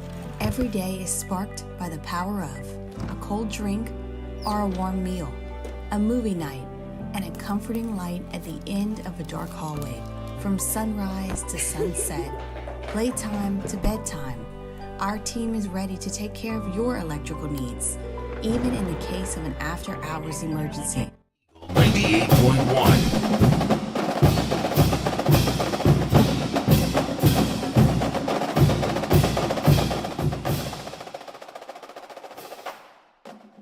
Game day continues here at Rouse's Burbank at Lee. Man, tough going for the Florida Gators right now. I think this is that's not the beginning of the end. I think it's the continuation of the end. It's just a matter of time. A&M leads Florida 33-7. I thought I heard a few people saying like this was the nail in the coffin. Well, yeah, because this is a game where Texas A&M is playing with their backup quarterback. Yeah. And they're on your field, and they're beating you by 4 touchdowns. Now, Florida's got the ball going in here, but A&M has run for 215 yards today, 6.3 yards per carry. What does South Carolina run for? 263, I believe it was. Yeah. 243 because you had to take the sack out. Florida has rushed for 17 yards on 20 carries. That's a statistic balance we've been complaining about lately. That's really, really bad. 499-9898 is the number of the LaBerge hotline. David is in Louisiana. David, welcome into the show. Hey, thank you for the opportunity. One comment. Earlier, somebody was talking about handlers, and I had the chance to play golf with Coach Wade after his first year, and the stories he told about handlers were unbelievable. So that's a whole total story for another day. But so today, so Nuss, we would all agree he's athletic. Like a Burrow, he's not a Jaden Daniels. They do not give him the opportunity to run. I can remember in 18 when Brennan was hurt, they did not let Burrow run much. And late in the season, Brennan's healthy, and they let him run more. I guess that's a better way to put it. Do you think Nuss' lack of opportunities to run, a root RPO, is concerned about somebody behind him to be able to handle things regularly? Yeah. No, I really think it plays a part, and I think that it's a coach's decision because when you go back and look at the USC when you're playing in Power 5 games, he did not attempt to run. In Nichols, there's a lot of complaints, a lot of questions about it. He goes out there and he scrambles for one, he pulls one, he gets 2 or 3 little carries. Today, I didn't even really see a lot of read option type scenarios. Yeah, that's what I was going to ask you. Them not calling design runs for him, I get. The zone reads, though. And I didn't see a lot of those today. No, there weren't. There were more in the USC game. Yeah, and it was in their 12 personnel.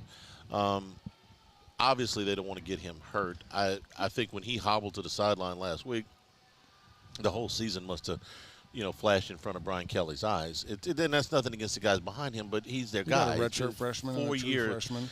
Yeah, he's a 4-year guy. You got a guy that is in control of this offense, and look, Nussmeier is nothing to do with our offensive problems right now.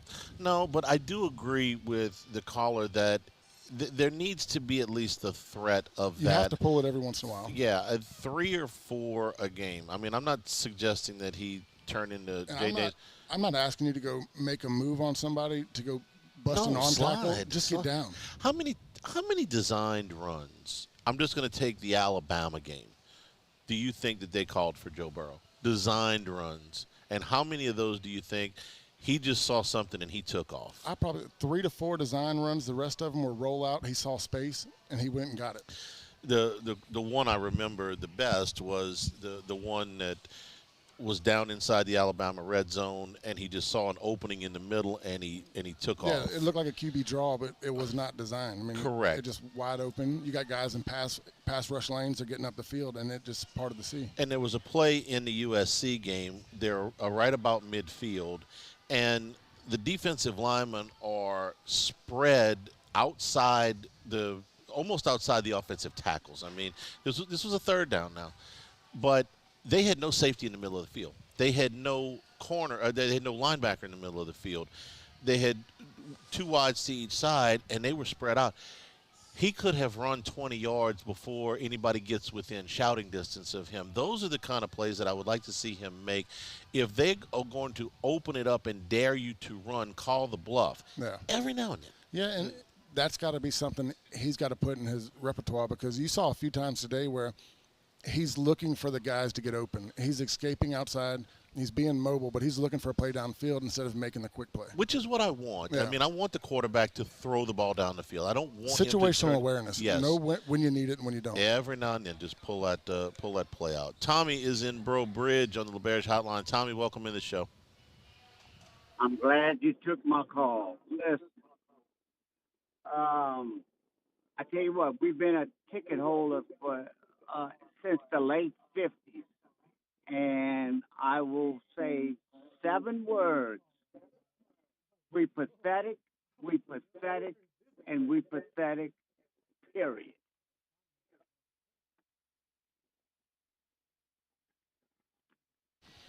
I'll say we're soft, and we're soft. Look, there's good things in the offense.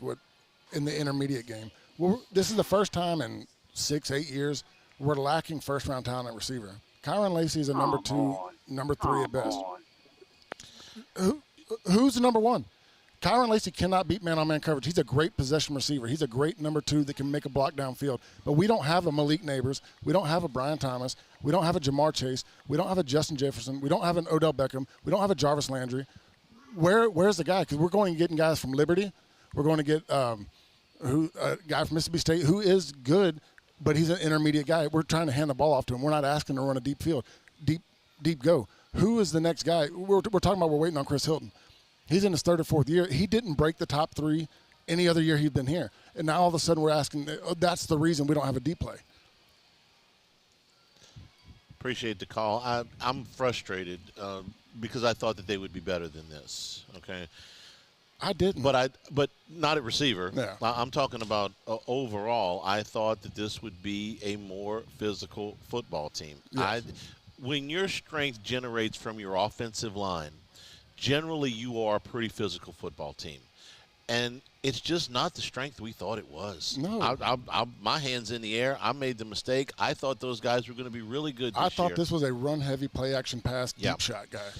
And if you could run the football better, it would open up all kinds of things for you. But that run is not all that respected at this point. You're not having safeties and linebackers fly down to protect the run, to fill a gap, which is where you hit the deep shots when you don't have a guy that can just straight out outrun somebody. Now, Durham, I think, is going to make a difference. I think he's certainly what we saw today gives you some hope. But, man, I've never seen Will Campbell get beat like he got beat today. Yeah. I very seldom, if ever, have I seen Emory Jones get beat like he got beat today. When we did the film on the podcast, by the way, Handycast on YouTube, go subscribe, please. We're doing film breakdown again on Monday. We saw the freshmen last week that were forced into play because Dellinger was out, just completely whiff on some blocks, just completely miss them. That's not what's happening here. What's happening is you're losing one-on-one battles. I mean, look, and I hate to say it, it's Jaden Daniels covered up a lot of the problems we had in the offensive line. You know why it's frustrating to hear that? Because they can't go find another Jaden Daniels. No. Jaden Daniels is a special talent. Guys like Jaden Daniels come along just once every so often, and you're lucky if you can grab one. A Jaden Daniels that can outrun somebody or a Joe Burrow that can outthink somebody. Brian is in Arkansas. Brian, welcome into the show. Thanks for taking my phone call. I was going to say, I think Aaron Anderson is coming on. I think he's got something to say about that as the season goes on. I will say the running game, there's no reason that Caden Durham shouldn't be filling in that game. Taking him off the field doesn't make any sense. Now, I am concerned when y'all talk about the physicality because it is not there right now. It is very alarming. But like you said, the Jaden Daniels thing did hide a lot of things. I think it covered up a lot that we had. If you look at a lot of the quarterbacks that since Kelly and this staff has been here and who they're recruiting, I think that'll take care of itself over time. The gaps and stuff that we're not taking care of and the assignments on the defense, it's just going to take a little more time. A lot of those big plays were just because we didn't fill our assignment in, either the gap or we didn't set the edge. That was 80% of it. But my biggest concern is when your head coach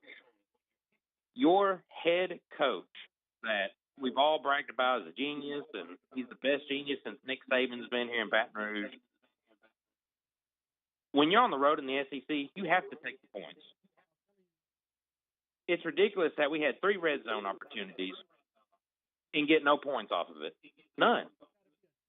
I mean, you can't tell me where that makes sense at all. I don't care if it's your opening drive, playing Florida State, USC. There's nothing about that makes sense. Because when you want to get up there to the podium and bash the table and talk about how we're not finishing games and blame players and things that's going on, well, don't put them in situations that make it more difficult that they don't have to be in. It makes no sense to me. And help me make sense of that, if that makes sense to y'all. Brian, appreciate the call. As far as Brian Kelly being a genius, the guy's a good football coach. I mean, he's been a good football coach for a long time. He's made mistakes here. Yeah. He made staffing mistakes here. It cost him in recruiting. That's why the roster's not quite where it needs to be right now. He's made some game management, mistakes, as every coach does. I still think, by and large, he's a pretty good program manager, and I think he's fixed a lot of the staff issues that he had, and that has resulted in better recruiting. Now, that's going to take a little bit of time. When you're saying the reps and eventually they'll get better and they'll go, I don't know that. No. I don't know that this defensive tackle rotation is ever going to be elite. I don't know if this cornerback rotation is ever going to be elite. I don't know if these linebackers are ever going to be elite. I don't. I think you got a few guys out there that can do it, but I don't.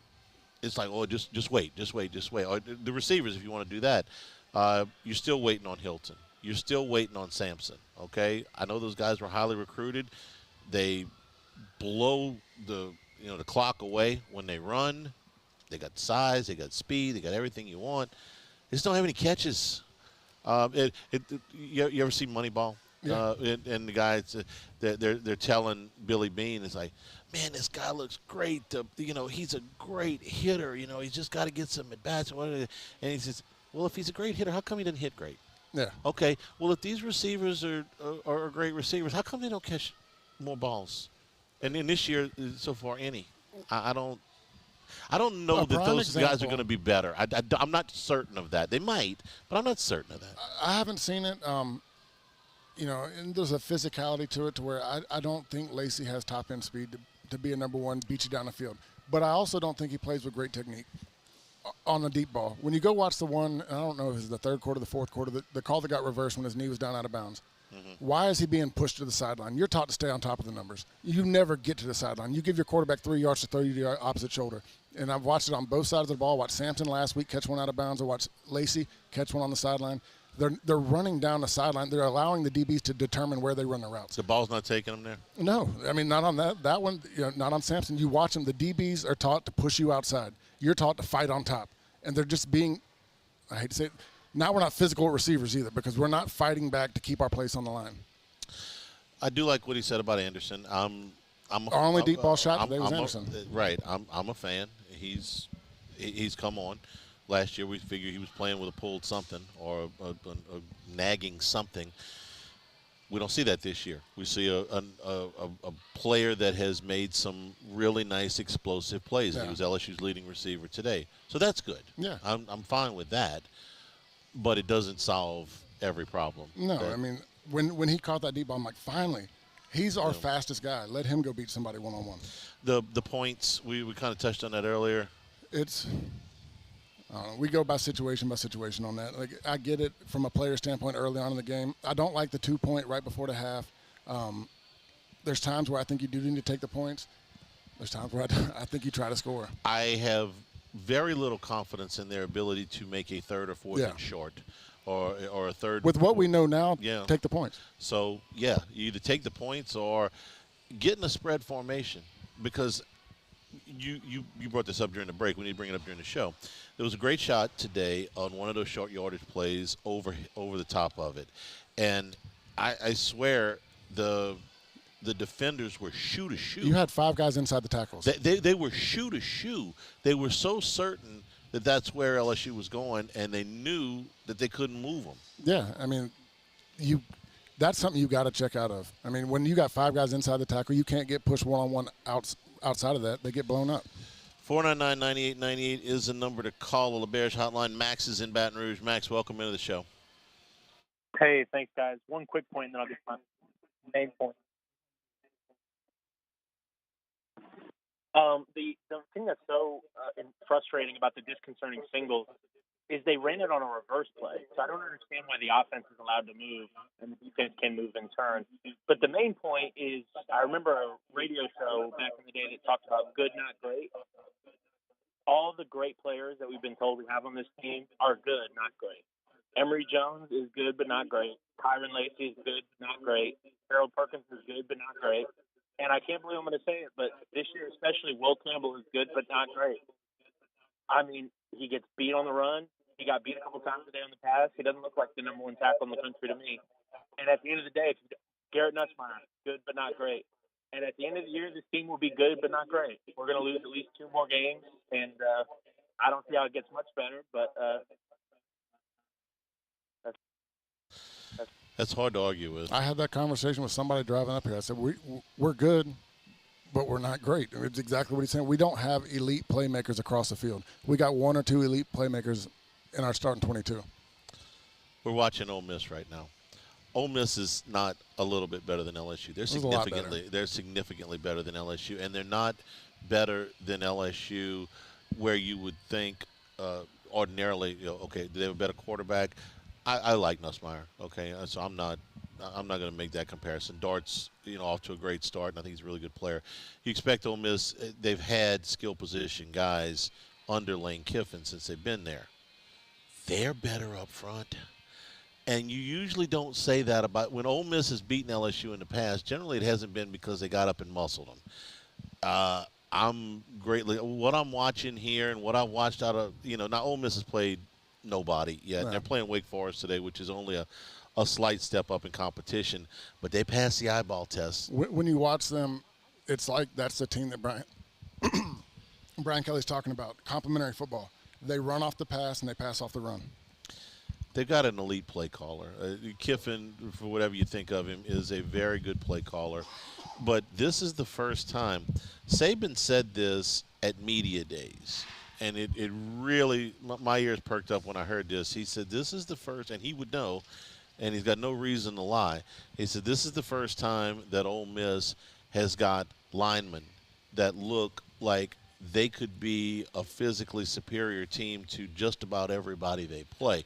Now, they got to play Texas later this year, so I'm not saying that they're going to blow everybody off the ball, but Georgia later this year. So I'm not saying they're going to blow everybody, but, man, they look like a much more physical football team than LSU right now. Lane Kiffin has dominated the transfer portal. He's went out and got those guys to make them elite.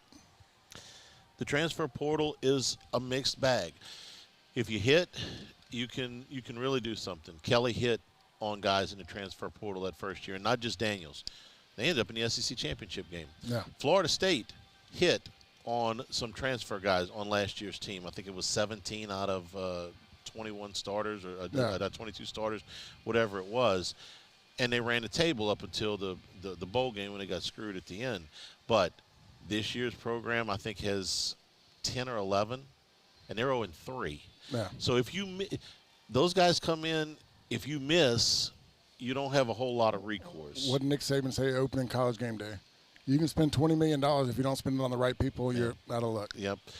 499-9898 is the number to call. Live from Rouse's Eagle 98.1 Game Day.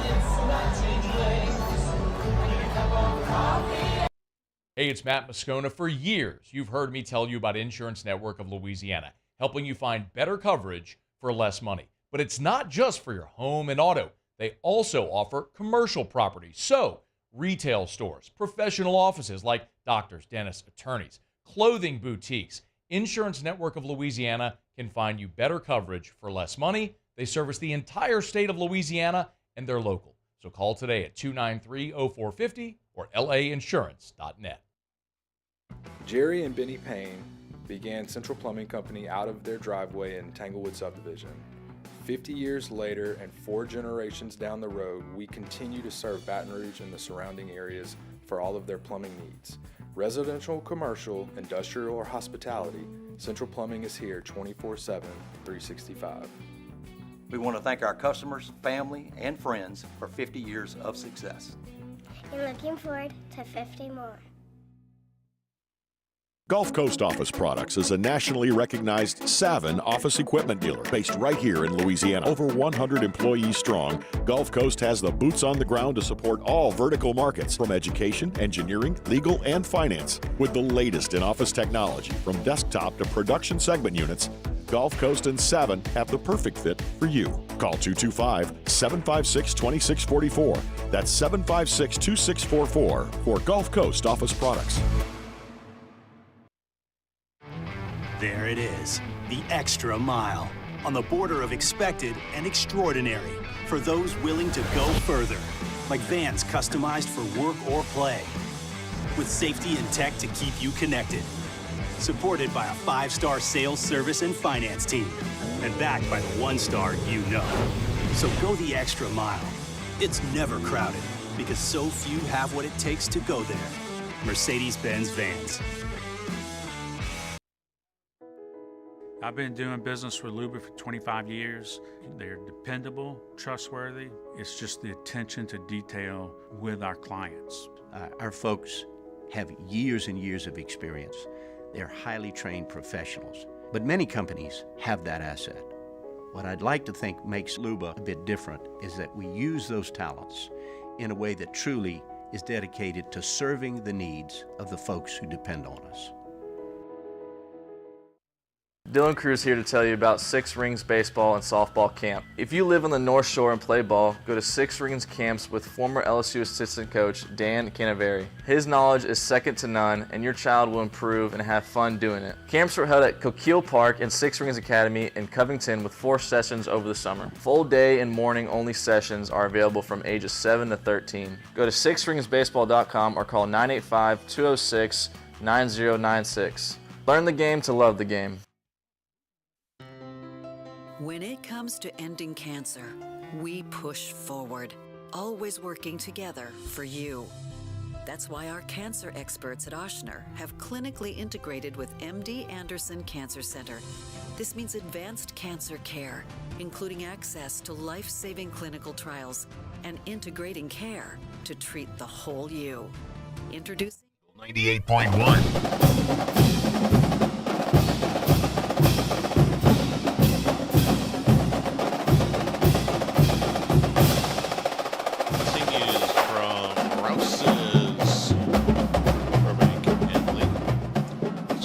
Off the LSU campus. All your tailgating needs, get them here at Rouse's. All your beer, your wine, your spirits, the chop house, the bakery, all your tailgating supplies. Come in, go left. You can't miss here at Rouse's. 499-9898 is the number to call on the LaBerge hotline. Patrick is in Youngsville. Patrick, welcome into the show. How do you handle number 2 on defense on that long touchdown run where the guy stopped running? Number 2 on our defense just quit. And the USC, we had Emory was on fire for sure. I'm not on the radio. Background. Go ahead. Continue. And then another thing, USC game, Emory was on fire. He disappears. Today, Dunham is on fire. How many times did he get the ball inside the 5?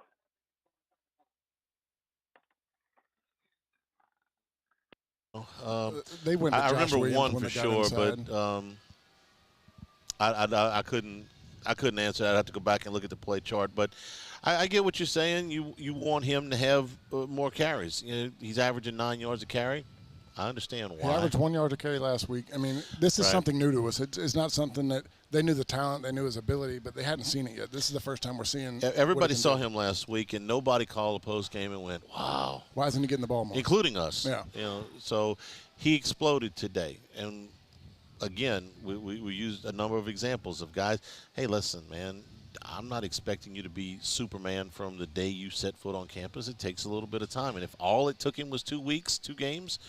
Then bravo, young man. That's good. Yeah, I hope it continues. And I'll go with what he's saying on Gilbert, that play frustrated me to end and back. I think that's when I threw my hat across the room when I think it was the quarterback broke one, or maybe it was running back, one of the long runs.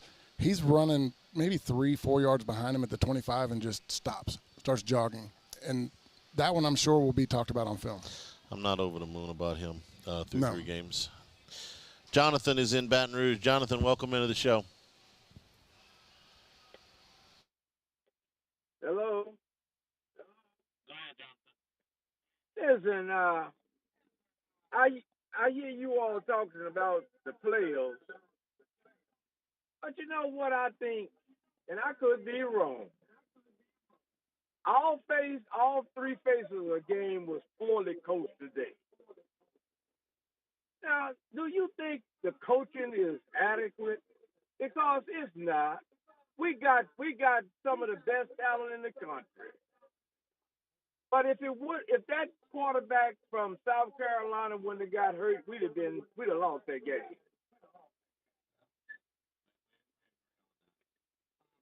They have the best talent in the country right now. No, they absolutely do not have the best talent in the country. There's a gray area here. How good is the talent compared to Texas, Ole Miss, Alabama, Georgia? You're behind at least 3 of those schools. I don't think it's comparable right now. Okay. Do you have better talent than Tennessee? Based on what I've seen so far, probably not. You're better than Florida. You're better than Auburn. Maybe you're better than A&M. This roster is not made up of a ton of high level draft guys. Okay, there's some.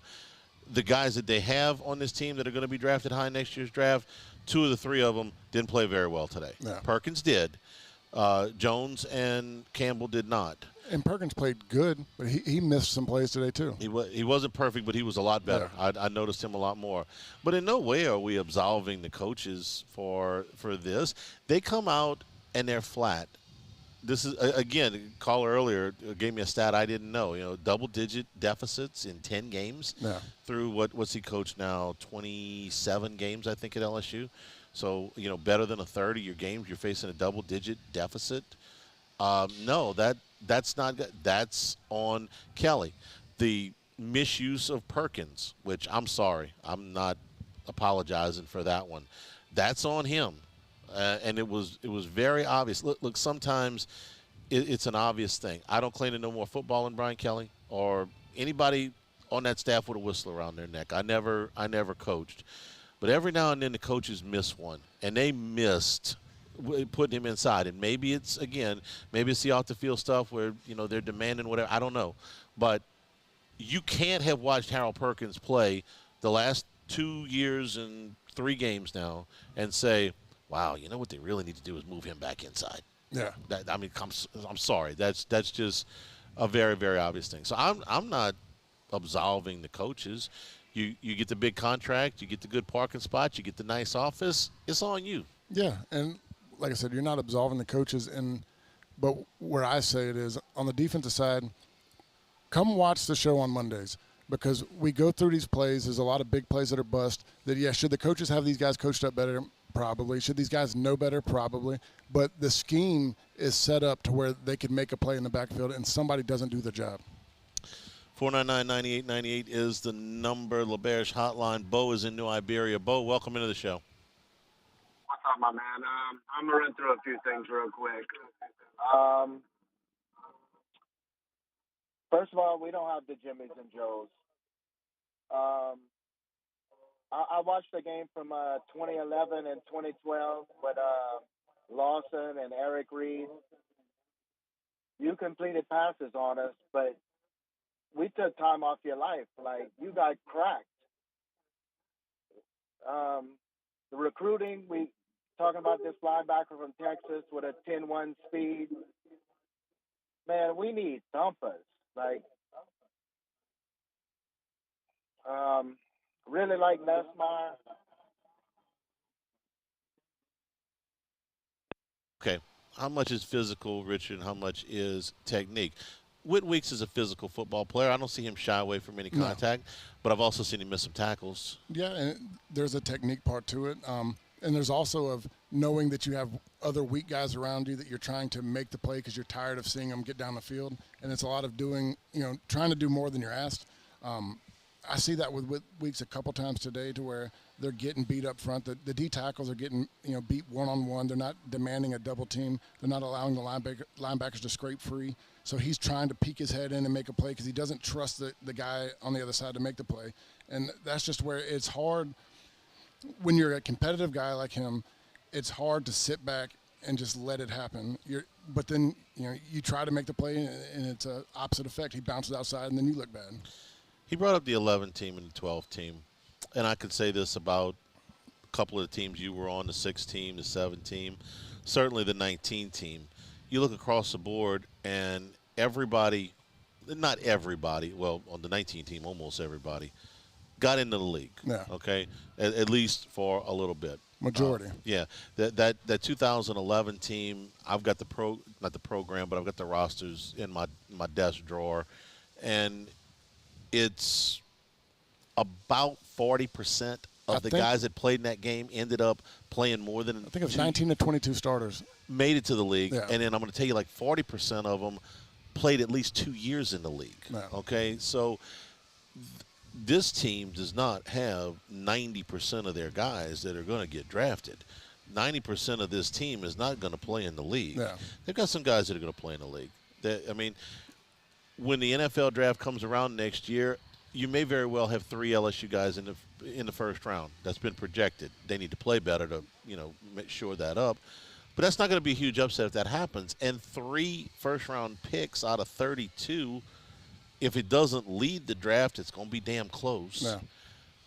Well, that's good. But the depth is not there. You don't have another 6 guys that are going to go in rounds 3 through 5. You're not bringing freshmen and sophomores that are playing backups that are going to eventually be second and first round players. Yeah. So I think there's a perception. LSU's got all this talent. They've got some talent. They're not talentless, but they're not. There's a big difference between the talent level that was on the 19 team and the 11 team and the 7 team and the 6 team and this team. A big difference. When you see the drop-off, is it when around NIL? Because you see a lot of guys from Louisiana early on leaving, going to Texas, going elsewhere. I don't know if that's the case or not, but it seems like, around that era is when we've had coaching changes, we had bad seasons, but also we just don't have elite talent out there. It's very difficult for me to say where they're winning and losing in NIL. If I thought they were – does this team have a lack of talent compared to those teams we just talked about? Yes. Is it because of NIL? The temptation is to say yes, but then I got to go look at next year's recruiting class that has the number 1 player in the country, a quarterback from Michigan. Now, this is not a kid that grew up in Bogalusa that has a undying love for LSU. They went to Michigan and got the number 1 player in the country. They went and got the number 1 cornerback in the country.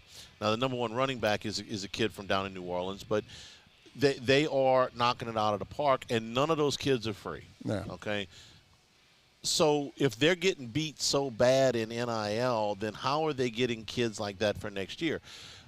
Was it rather misevaluations or transfer portal guys that didn't work out? Like I said, the 22 team had Jaden Daniels he won the Heisman, transfer portal. Bernard Converse was a terrific player for them. Mekhi Gardner played a lot for that team.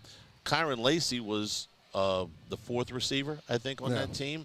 And you had 3 or 4 other guys. Mekhi Wingo was a transfer portal guy, ended up being an all-SEC player. I think they took something, it was either 11 or 12 guys in the transfer portal that first year, and like 9 of them could play, and 5 of them could really play. Yeah. I mean, we're dudes, and one of them ended up winning the Heisman. Well, the 23 class wasn't like that, and the 24 class hasn't been like that. And I say that because, where we're struggling right now is up front. And the big guys we went after, and Brian Kelly said, I'm not paying them. I'm not buying those players. He wasn't going to wreck his salary structure. Yeah. And I'd certainly like to have those guys or, something comparable. But the guys that they want playing on the offensive line are playing. Yeah. I mean, both of those tackles were highly recruited. Both of them started pretty much from the day they hit campus. Both of them are projected to go in the first round next year, and neither one of them are playing well. Yeah. Not at least what I can see through 3 games. 499-9898 is the number. Charlie is in Lafayette. Charlie, welcome into the show. Hey, Charlie. Hey, Richard. The thing I'm gonna say is I see the game because I'm watching a game today as an official, but I picked up bits and pieces when I got home. The thing is, I'm just gonna say the most important thing is they won the game, and they came back from a 17-point deficit, so they didn't panic. Now there's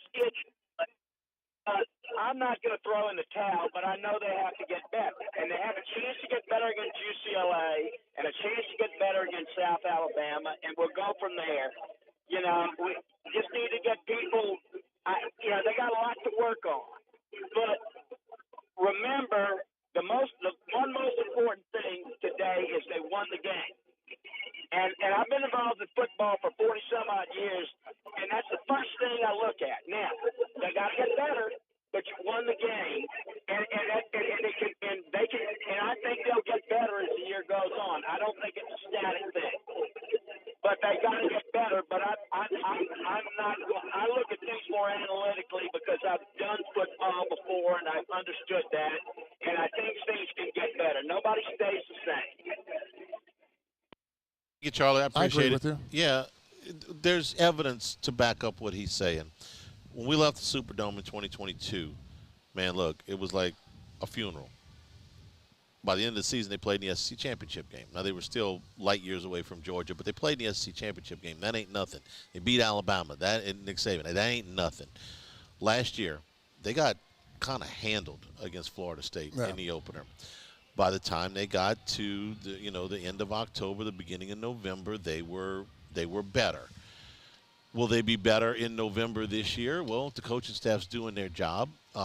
I've got tremendous hope for a kid like Deshaun Spears, just to use an example of a freshman who's made his first start today. That's a really athletic kid who's worked his way up the depth chart in a hurry, and I think has a really bright future. But he's not Eric Reed right now. Eric Reed wasn't Eric Reed in week 3. I think Bro started today. Ahmad Bro started defensive tackle today. There's a lot of guys and that are Durham, young. who everybody's Freshmen. looking at. Yeah. There's a lot of young guys that we talked about last week that are very promising. And I agree with you. We're going to get better each week. These guys got to get playing time. My frustration is not necessarily with the defense, not anywhere outside of we came in talking about a dominant offensive line, and we haven't been dominant up front. Ain't worried about the young guys. I'm worried about the old guys. The old guys are not playing well. Yeah, it's the guys that we came in saying, we got 2 first-rounders, we're going to run the ball, we're going to do this, we're going to be dominant, we're going to bully people, and that's where I'm frustrated at because we're not executing. 499-9898 is the number to call live at Rouse's Eagle 98.1 Game Day. There it is, the extra mile, on the border of expected and extraordinary for those willing to go further, like vans customized for work or play, with safety and tech to keep you connected, supported by a 5-star sales, service, and finance team, and backed by the 1-star you know. So go the extra mile. It's never crowded because so few have what it takes to go there. Mercedes-Benz Vans.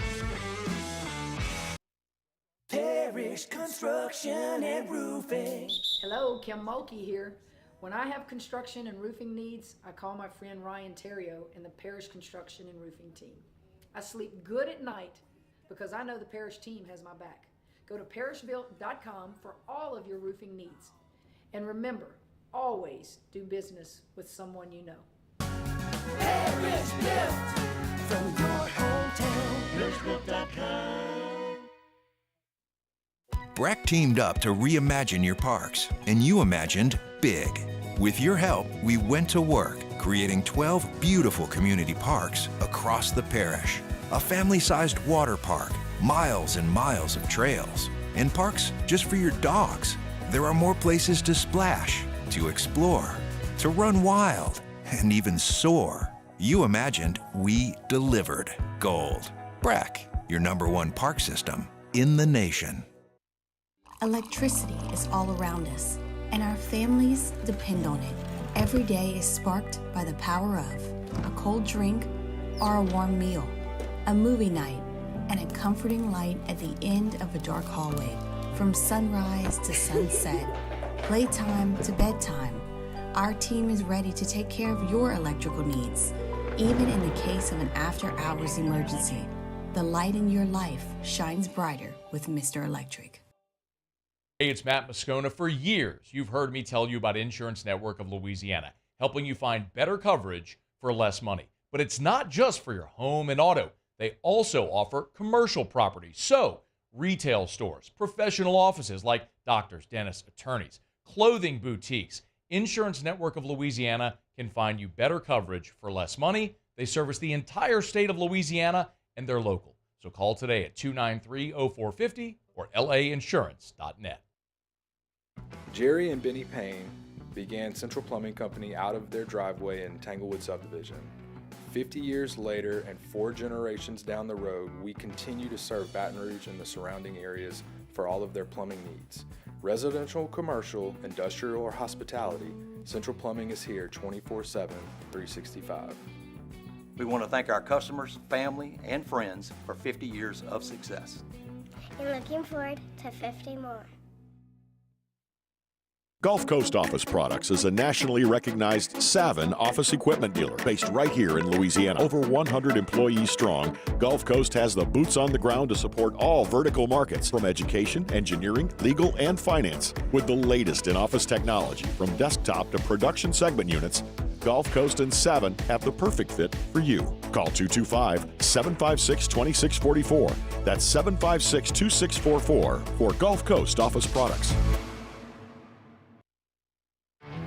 There it is, the extra mile, on the border of expected and extraordinary, for those willing to go further, like vans customized for work or play, with safety and tech to keep you connected, supported by a 5-star sales, service, and finance team, and backed by the 1-star you know. So go the extra mile. It's never crowded, because so Spencer Callahan is the one to see. Call 387-2323. LA 21-12681, offices in Baton Rouge. WDGL and HD1 Baton Rouge, Eagle 98.1. Back here at Rouse's, this is Eagle 98.1 Game Day. 499-9898 is the number on the LaBerge hotline. Glenn is in Baton Rouge. Glenn, welcome into the show. Yeah, I just want to make a couple of comments. You guys were talking earlier, and a couple other people who called in were saying the same thing, that the star players that were projected to play so well were not.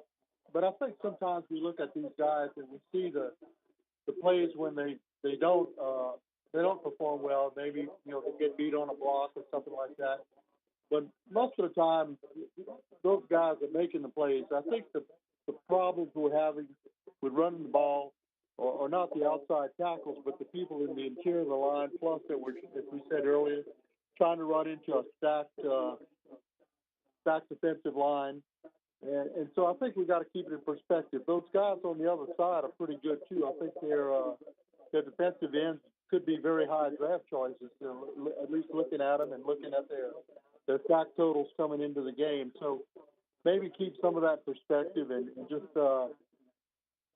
just remember that, when the curtain came down on the 2021 season, if we'd have told our people that we're going to win 22 of our next 30 games, win an SEC West title, and come within a couple of plays maybe of winning back-to-back West titles, I think we would have taken that. So let's try to keep all that in perspective, and let's hope that our guys just continue to grow as the season goes and the recruiting goes in the next couple of years.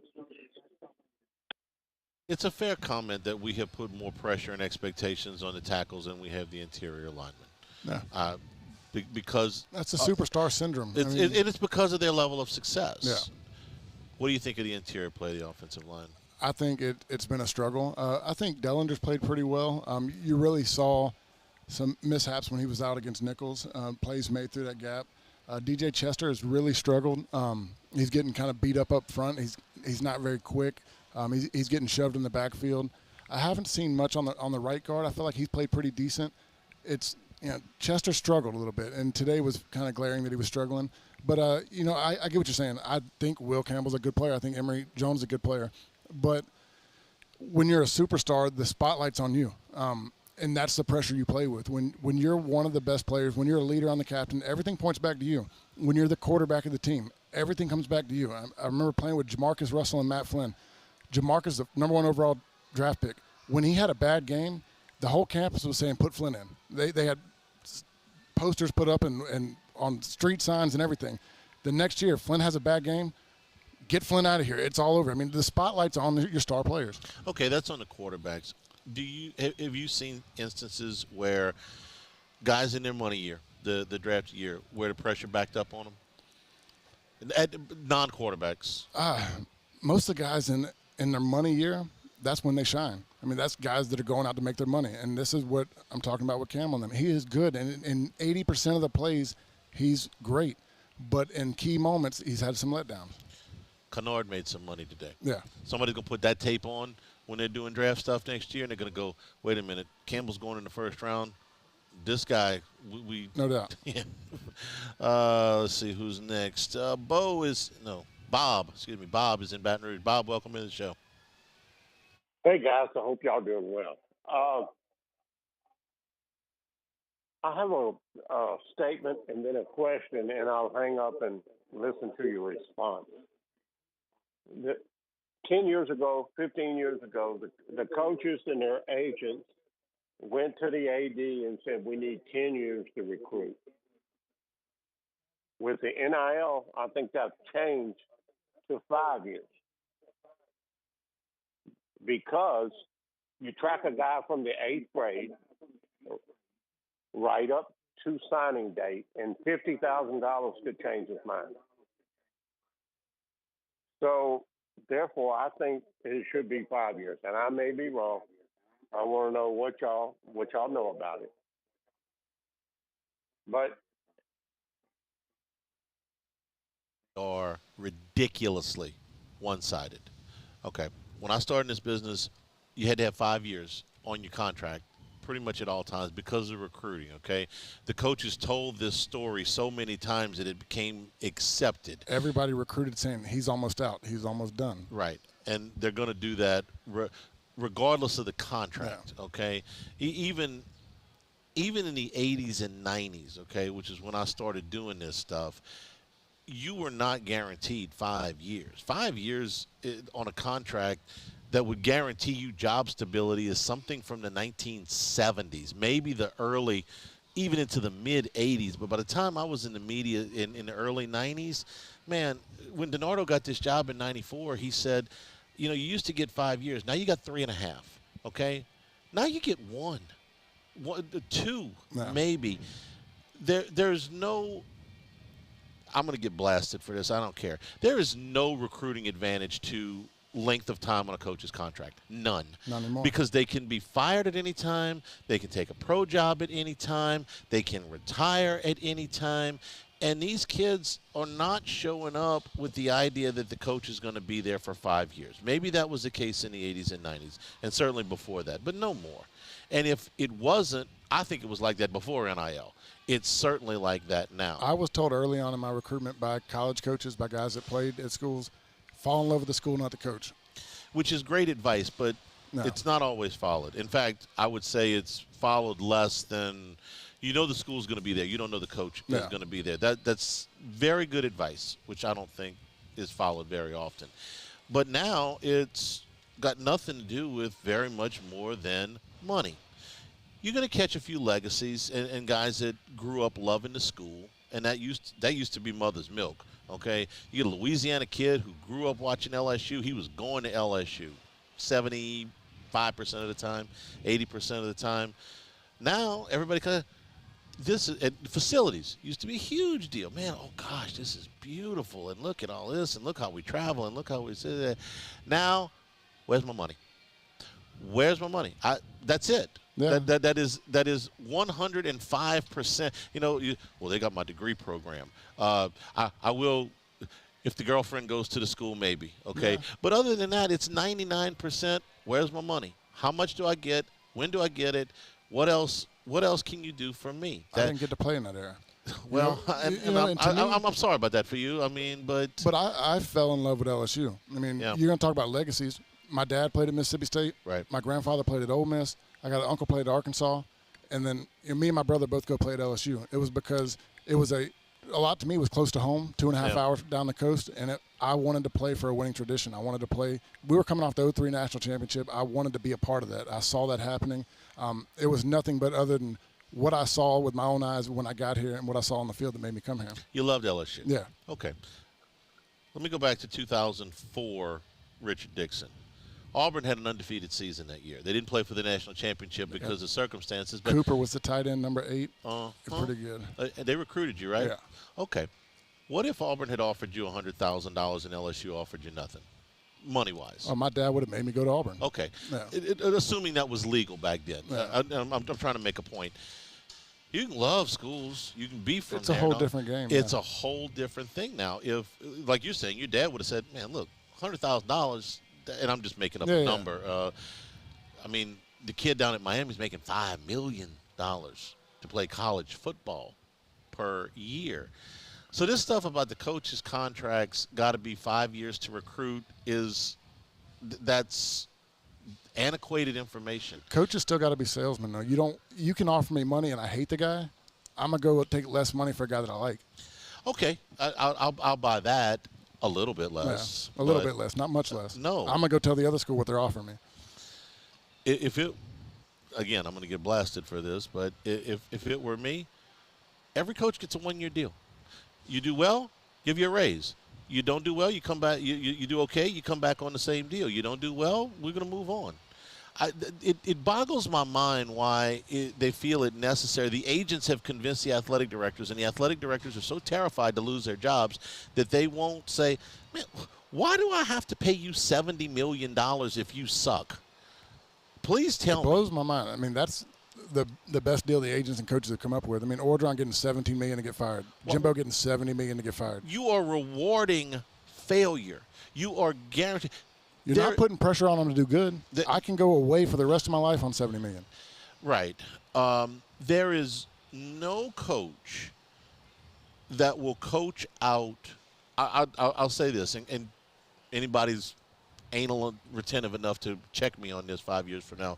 Go take the 16 contracts of the SEC coaches as they are written right now, and I guarantee you 5 years from now, not a single one of them will be on the contract they're on right now. No. They will do better and get a raise.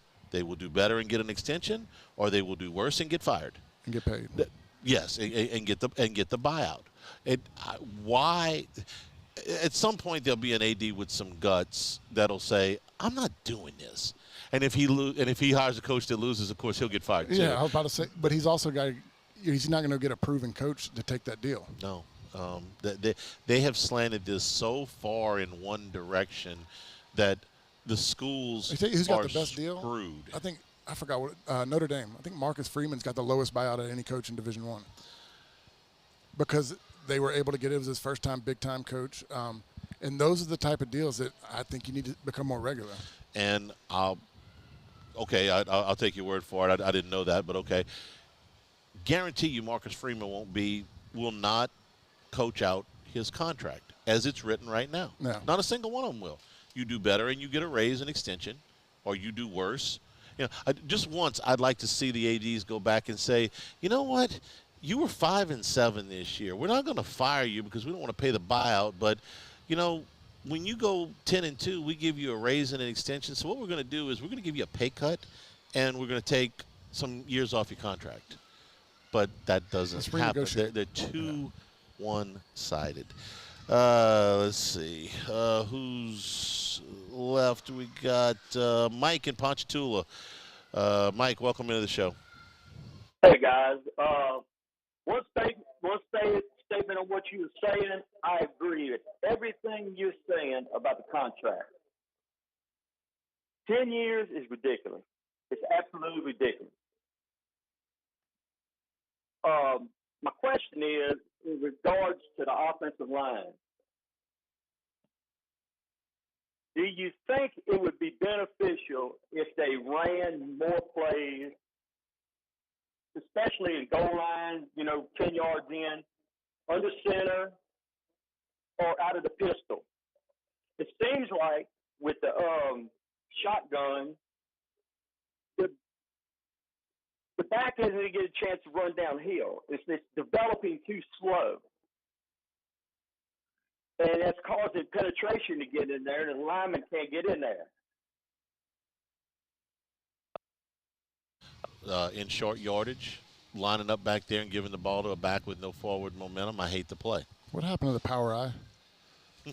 I would love just to get back in there. When I want 1 yard, I want my 5 dominant offensive linemen that we talk about with one good fullback, and let me run behind him and push him.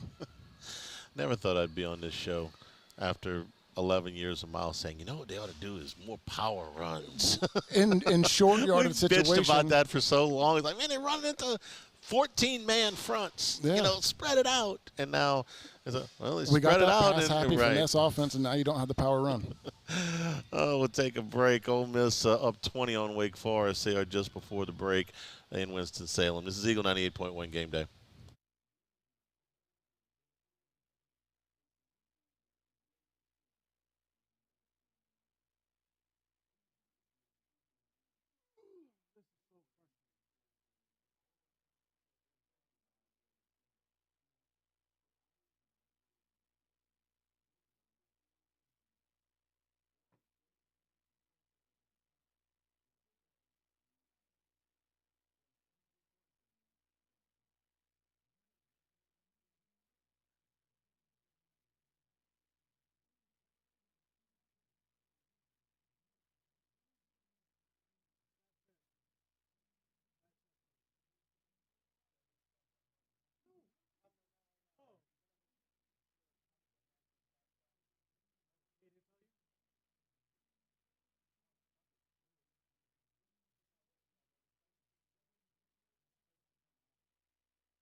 98.1. Eagle 98.1 Game Day.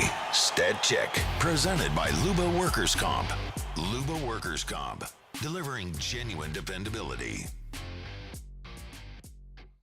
First downs, LSU 26-18 for South Carolina. Total yards, 417 for the Tigers, 398 for the Gamecocks. Passing yards, 285 for LSU, 155 for South Carolina. Rushing yards, 243 for South Carolina on 41 carries. They averaged 5.9 yards per carry, including 3 that were 66 yards or better. LSU 32 rushing attempts for 132 yards, 4.1 yards per carry. Third downs, LSU was 6 out of 14. South Carolina was only 3 out of 12. That was one thing the defense did better, especially in the second half, was get off the field. Sellers not being in the game obviously helped a bunch. Penalties. Ooh. LSU 9 for 75 yards. South Carolina 13 penalties for 123 yards. That helps. When's the last time turnovers? LSU had 2 and South Carolina had 3. In time of possession, LSU 32-57 to 27-03. South Carolina can say this. We had 123 yards worth of penalties, the 3 turnovers that should have won the game. Yeah. That's not normal. Fumbled the ball 4 times and had 5 sacks and should have won the game. Yeah. Had a block punt. Had a block punt. What are the win percentages of teams with a block punt or block field goal? Pretty high. Yeah. Usually you do that in a game. It ends up being the difference. Garrett Nussmeier, 24-40, 285, 2 touchdowns and a pick. Lenora Sellers, 9 of 16, 113 yards and an interception. Robbie Ashford, only 2 out of 4, 42 yards. Again, South Carolina became very, very one-dimensional in the second half. Caden Durham, the freshman, busting out today, 11 carries for 98 yards and 2 touchdowns. Caleb Jackson, 7 for 27. Josh Williams, 10 for 20 in the touchdown that gave LSU the lead. Rocket Sanders, 19 carries, 143 yards and 2 touchdowns for South Carolina. Lenora Sellers, before he left, 10 carries for 88 yards and 2 touchdowns. That was basically in one half of work. Aaron Anderson and Kyron Lacey each with 5 catches. Anderson for 96 yards, Lacey for 63 and a touchdown. Mason Taylor, 6 catches for 58 yards and a touchdown. C.J. Daniels, 4 for 53. Jared Brown led South Carolina receivers with 3 catches for 48 yards. Whit Weeks led LSU in tackles with 11 total. 8 of those were solo. Braden Swinson had 5 total tackles, but 3 of them were sacks on the day. Savion Jones also had a sack, as did Sage Ryan. 5 sacks for LSU today. South Carolina, Nick Emanwari, 9 total tackles. 8 of those were solo. And Kyle Kennard, who it seemed like, man, you want to talk about a deceiving stat line. 3 tackles, Rich. 1.5 sacks, 2.5 for loss. Didn't it seem like he had a lot more than that? He had a lot more plays that got changed by penalties, too. Yeah. Peyton Todd punted 3 times for an average of 40.7, but had 1 blocked. Kai Kroger, 3 punts for a 43.3-yard average for South Carolina. I wanted to ask you real quick. You said the 3 long runs, 66, 74, and 75? That sounds right. Okay, so 150, almost 220 yards on 3 runs out of 41 carries. Yeah. So there was positives in what the defense did today, and that's what we were talking about. You saw a lot of things you liked. Mm-hmm. You just had the 2 or 3 busted plays. Even Ashford, who was almost exclusively a running quarterback in the second half, only had 11 yards. Yeah. Okay. Sellers is really good. He's got a high ceiling, I Yeah. think. I mean, he's just a freshman, but very, very high ceiling. We'll come back, final scoreboard of the night, live at Rouse's Eagle 98.1 Game Day.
numbers coming in. We trying to figure out like that's why I was like, there's too much going on. Them on the phone. Arch Manning had a 67-yard touchdown run.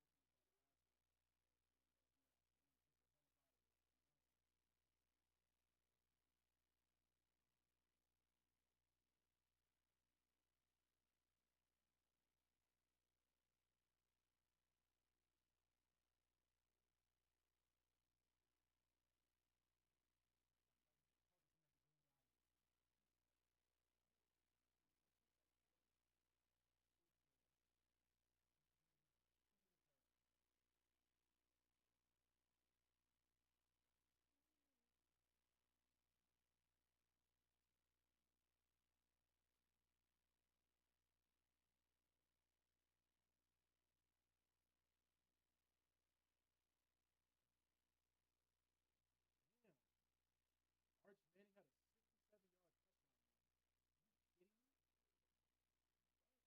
me? He just ran. Read option. Crib. That boy fast, though. I never seen a animal like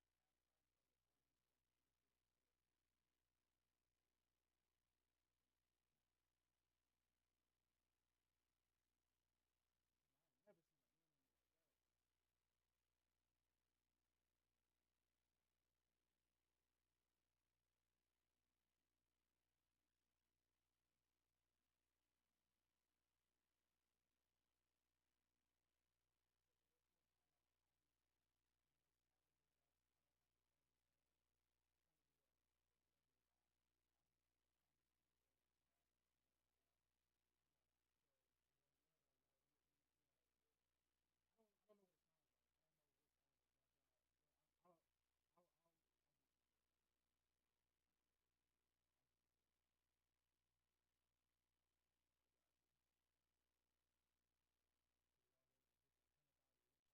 98.1 Eagle 98.1 Game Day.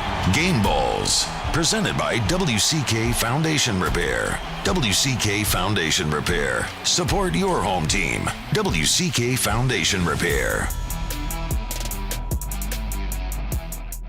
Over games in progress. Third quarter scores. Miami leads Ball State 41-0. UConn over Duke 21-17. North Carolina leads North Carolina Central 17-10. That's late in the third quarter. Excuse me. Virginia Tech leads Old Dominion 20-10. It's Liberty over UTEP 14-10. Again, these are all third quarter scores. Akron leads Colgate 28-17, and Gardner-Webb leads Charlotte 20-6. Halftime at Winston-Salem, Ole Miss leads Wake Forest 23-6. Jackson Dart is thrown for 258 yards and a touchdown. Number 2 Texas leading UTSA 28-7 with 2.5 minutes to go in the first half. But Quinn Ewers is on the sideline in street clothes, and Arch Manning is in the game. Rich, what's going on? Sounds like he, on a long pass to the tight end, must have tweaked something, went running down the field. They said he left the field awkwardly, fell down to the ground, spent 15 minutes in the tent, went to the locker room, and he came out without his pads. All right, so he is in street clothes. So Arch Manning in control now for number 2 Texas. Georgia State leading Vanderbilt 12-10 with 25 seconds to go. Vanderbilt. This is what they do, right? You get you all excited. They go upset Virginia Tech, and then they're losing to Georgia State. Eastern Michigan leads Jacksonville State 27-17. San Jose State leading Kennesaw State 10-3. Halftime score: Western Kentucky leads Middle Tennessee 21-0. Second quarter score: Sam Houston leads Hawaii 17-3, and South Florida leads Southern Miss 21-14. First quarter score: Kentucky leads Georgia 3-0. That's almost the end of the first quarter. They've gone an entire quarter without scoring against Kentucky, who was not good. Not very good at all.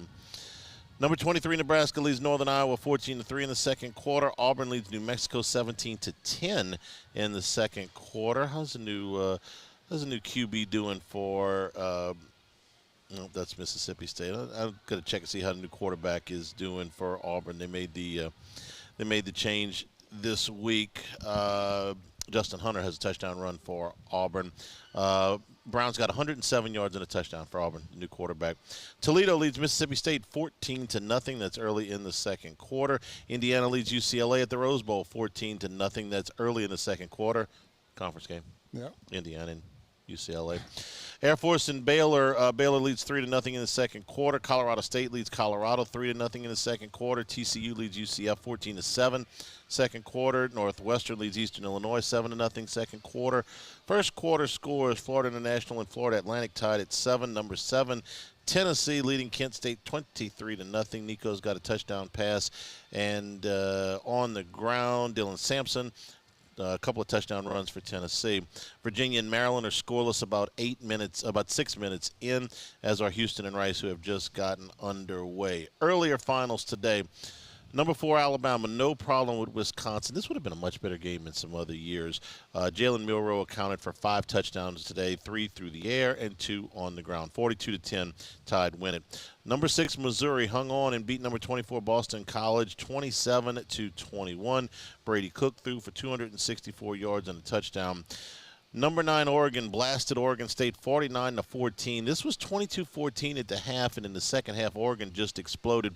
27 unanswered in the second half. Dylan Gabriel threw 2 touchdown passes for the Ducks. Number 12, Utah. It was a struggle, but they beat Utah State 38-21. Number 13, Oklahoma State went to Tulsa. Not sure why they were playing that game at Tulsa, but they did. Cowboys won it 45-10. Number 15, Oklahoma beat Tulane 34-19. Competitive. Waved just a little bit short there. They had a tip drill interception that really cost them in the fourth quarter. Number 17, Michigan beat Arkansas State 28-18. Wolverines got a hard time scoring. Yeah, it's tough. They lose 10 of 11 starters. Big turnover from last year. 15 starters, I think it was. 10-11 on offense. 15 guys that were drafted. Yeah. Number 18, Notre Dame bounced back from the loss to Northern Illinois. Took out their frustration on Purdue. 66-7 was the final score there. Illinois beat Central Michigan 30-9. Memphis beat Florida State 20-12. Mike Norvell falls to his old team, and Florida State becomes just the 4th team in the last 45 years to go undefeated in the regular season one year and start 0-3 the next year. That's Norvell's second 0-3 start? Yeah. Yeah, the other one was in his first year, I think. Yeah. NC State beat La Tech 30-20. They were trailing 17-6 at the half. Wolfpack owned the second half. Cincinnati beat Miami of Ohio 27-16. It was Texas Tech over North Texas 66-21. Buffalo beat UMass 34-3. It was Coastal Carolina over Temple 28-20. Texas A&M beat Florida 33-20. I don't see where there's any path forward for Billy Napier. Texas A&M went in to the Swamp with their backup quarterback. Connor Wegman didn't play today. Marcel Reed threw for 178 yards and a couple of touchdowns. Texas A&M rushed for 310 yards today, 5.6 a carry. Florida couldn't run the ball at all. They ran 25 times for 52 yards, 2.1 yard average. DJ Lagway, who, we were saying, well, maybe if he's really good, and he had a monster game against Samford last week, if he's the guy, maybe he can save Napier. Lagway, top player in the country a year ago in high school, 6 of 13 for 52 yards, a touchdown, but 2 interceptions. Oh, did he run the ball? No. 4 carries. These are basically 3 of these were sacks for negative 20 yards. So, no. Graham Mertz also played. He was 12 of 15 for 195 yards. This really wasn't even as close. It was 30. I believe it was 33-6 at one point. Yeah. So that's going to be the end of that experiment. It's just a matter of time. Was Napier considered a defensive guy or offensive guy? I can't remember. Offensive guy, okay. I think. Right now he's going to be considered a buyout guy. Is what's going to happen. Great contracts. Great contracts. Hey, you gotta use them. Michigan State beat Prairie View 40-0. Sparty's off to a 3-0 start. Minnesota beat Nevada 27-0. Washington State beat Washington 24-19. Apple Cup in September. Now that they're no longer in the same league. Georgia Tech beat VMI 59-7. It was Pitt over West Virginia in the backyard brawl, 38-34. Eli Holstein, local product, threw for 301 yards and 3 touchdowns for Pitt. Ohio beat Morgan State 21-6. It was Iowa over Troy 38-21. App State edged East Carolina 21-19, and Arkansas beat UAB 37-27. This game was tied at 20 at the half. Jaqueen Jackson for Arkansas, 147 yards and a touchdown, and that is your college football scoreboard. Was Texas, that Jackson's passing yards or rushing yards? Rushing yards. Okay. Sorry, yeah. And we're watching Texas San Antonio try to get a drive going here late in the first half. Again, Quinn Ewers is out with an injury. He's on street clothes on the sideline, and Arch Manning at the controls for Texas. Game balls are next from Rouse's Eagle 98.1 Game Day.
Eagle 98.1. Eagle 98.1 Game Day. Game Balls. Presented by WCK Foundation Repair. WCK Foundation Repair. Support your home team. WCK Foundation Repair. Got some choices here here. I'm going to go defense. I'm going to go with Swinson. 3 sacks. Braden Swinson, 5 total tackles, 4 solos, 3 sacks today. He had a heck of a day. Anybody else? Well, I was going to let you have Durham. Oh, well, yeah. Caden Durham, pretty obvious choice. 11 carries, 98 yards, 2 touchdowns, and ran with a burst, elusiveness that had been breaking tackles. Yeah, had been absent from LSU's rushing attack. So the freshman gets the nod from me. All right, who else? I'll give Weeks 11 tackles. 11 tackles, 8 solos today. I am going to give my other game ball to Harold Perkins, because I noticed Harold Perkins today. I saw where Harold Perkins was on the field. I saw Harold Perkins giving the other side problems. I heard Harold Perkins, coming and basically alter what the other side is thinking when he's in the game. Whether it be the production meeting that they were talking about or just the eyeball test, okay? His stat line, I think, is very deceiving today. I think he had 3 tackles, but fumble recovery. He had a fumble recovery, and there were other times like the Sage Ryan play, where that's where he got the fumble recovery. Got the fumble recovery. He's the reason the quarterback pulled the ball down. That's correct, and he presents problems. So, pass rusher. End of discussion. We can all move on with our lives now with Harold Perkins rushing passer. Give Blake Baker credit for putting him back in that situation. All right. Okay. I mean, okay, but they did this last year. I'm just messing with you. I know you are. I feel bad for him, man. I mean, for a guy, look, it is very frustrating that you've spent the better part of 2 years practicing him at a position and then changing him once the season starts. Yeah. You feel like you've wasted a lot of developmental time. A lot of developmental time. Still good. All right. I want to see more of that. Live here at Rouse's. We'll come back and wrap things up. Georgia still hadn't scored. The game's 18 minutes old. They have not scored against Kentucky. Just bounce back game for Kentucky? Do they have enough to bounce back with? Vandegrift at least looks like he's alive today. 8 out of 10 for 53 yards. There's no great stat line, but it's better than last week. Come back, wrap it up. Eagle 98.1 Game Day.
Holly here. Wood windows with a lifetime guarantee? ReliefWindows.com.